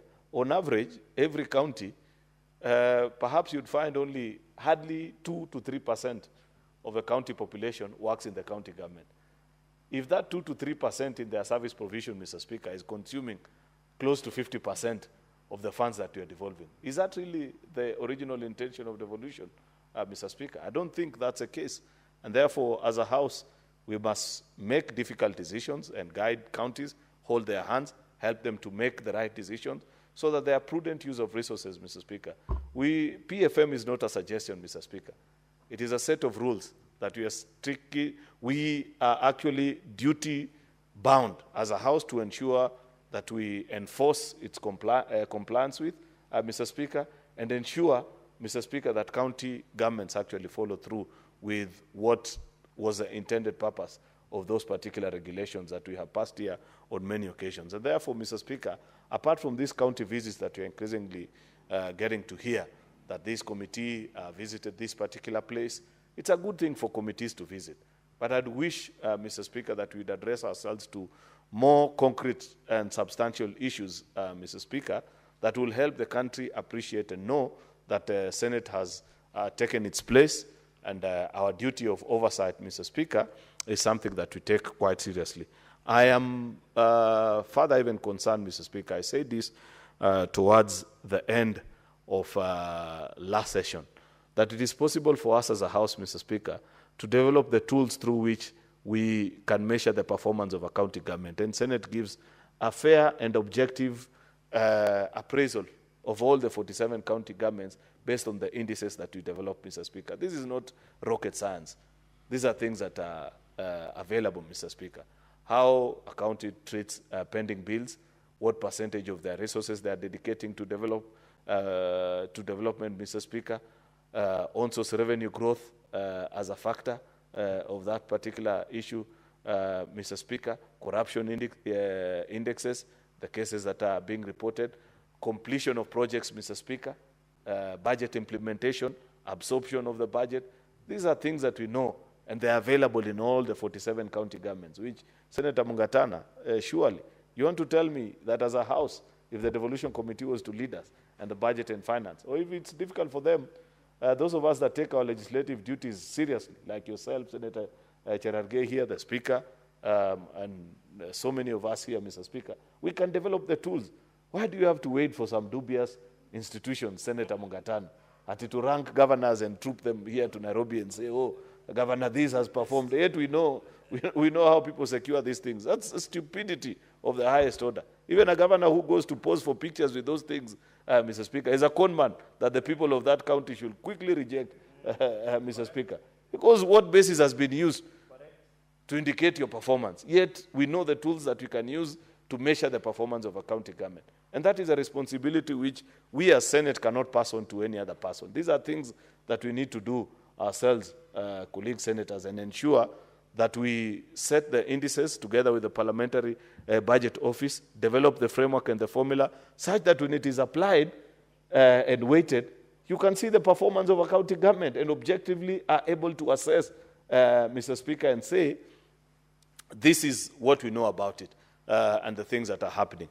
Mr. Speaker, I had earlier raised an issue of the Senate Oversight Fund, which I hope that at the right time we'll get an opportunity to explain to the citizens of this republic why that fund is important and should be made available to senators. I have said we can make do without it because we have stayed without it for the last 10 plus years, and there's nothing new about it, Mr. Speaker. In fact, we operate better when there are no resources that are attached to us and nobody can ask and say, you misappropriated this or the other, Mr. Speaker. But we have said we'd be more effective as a House if we hired the correct pool of people to work with us in ensuring that the function of oversight in the office of the senator in the counties, Mr. Speaker, is properly tackled and handled. However, Mr. Speaker, that being something that is under consideration, I hope that citizens will be fair arbiters in this process, and eventually when we get the chance to take this bill to the citizens and explain our perspective of it, especially with regards to devolution, Mr. Speaker,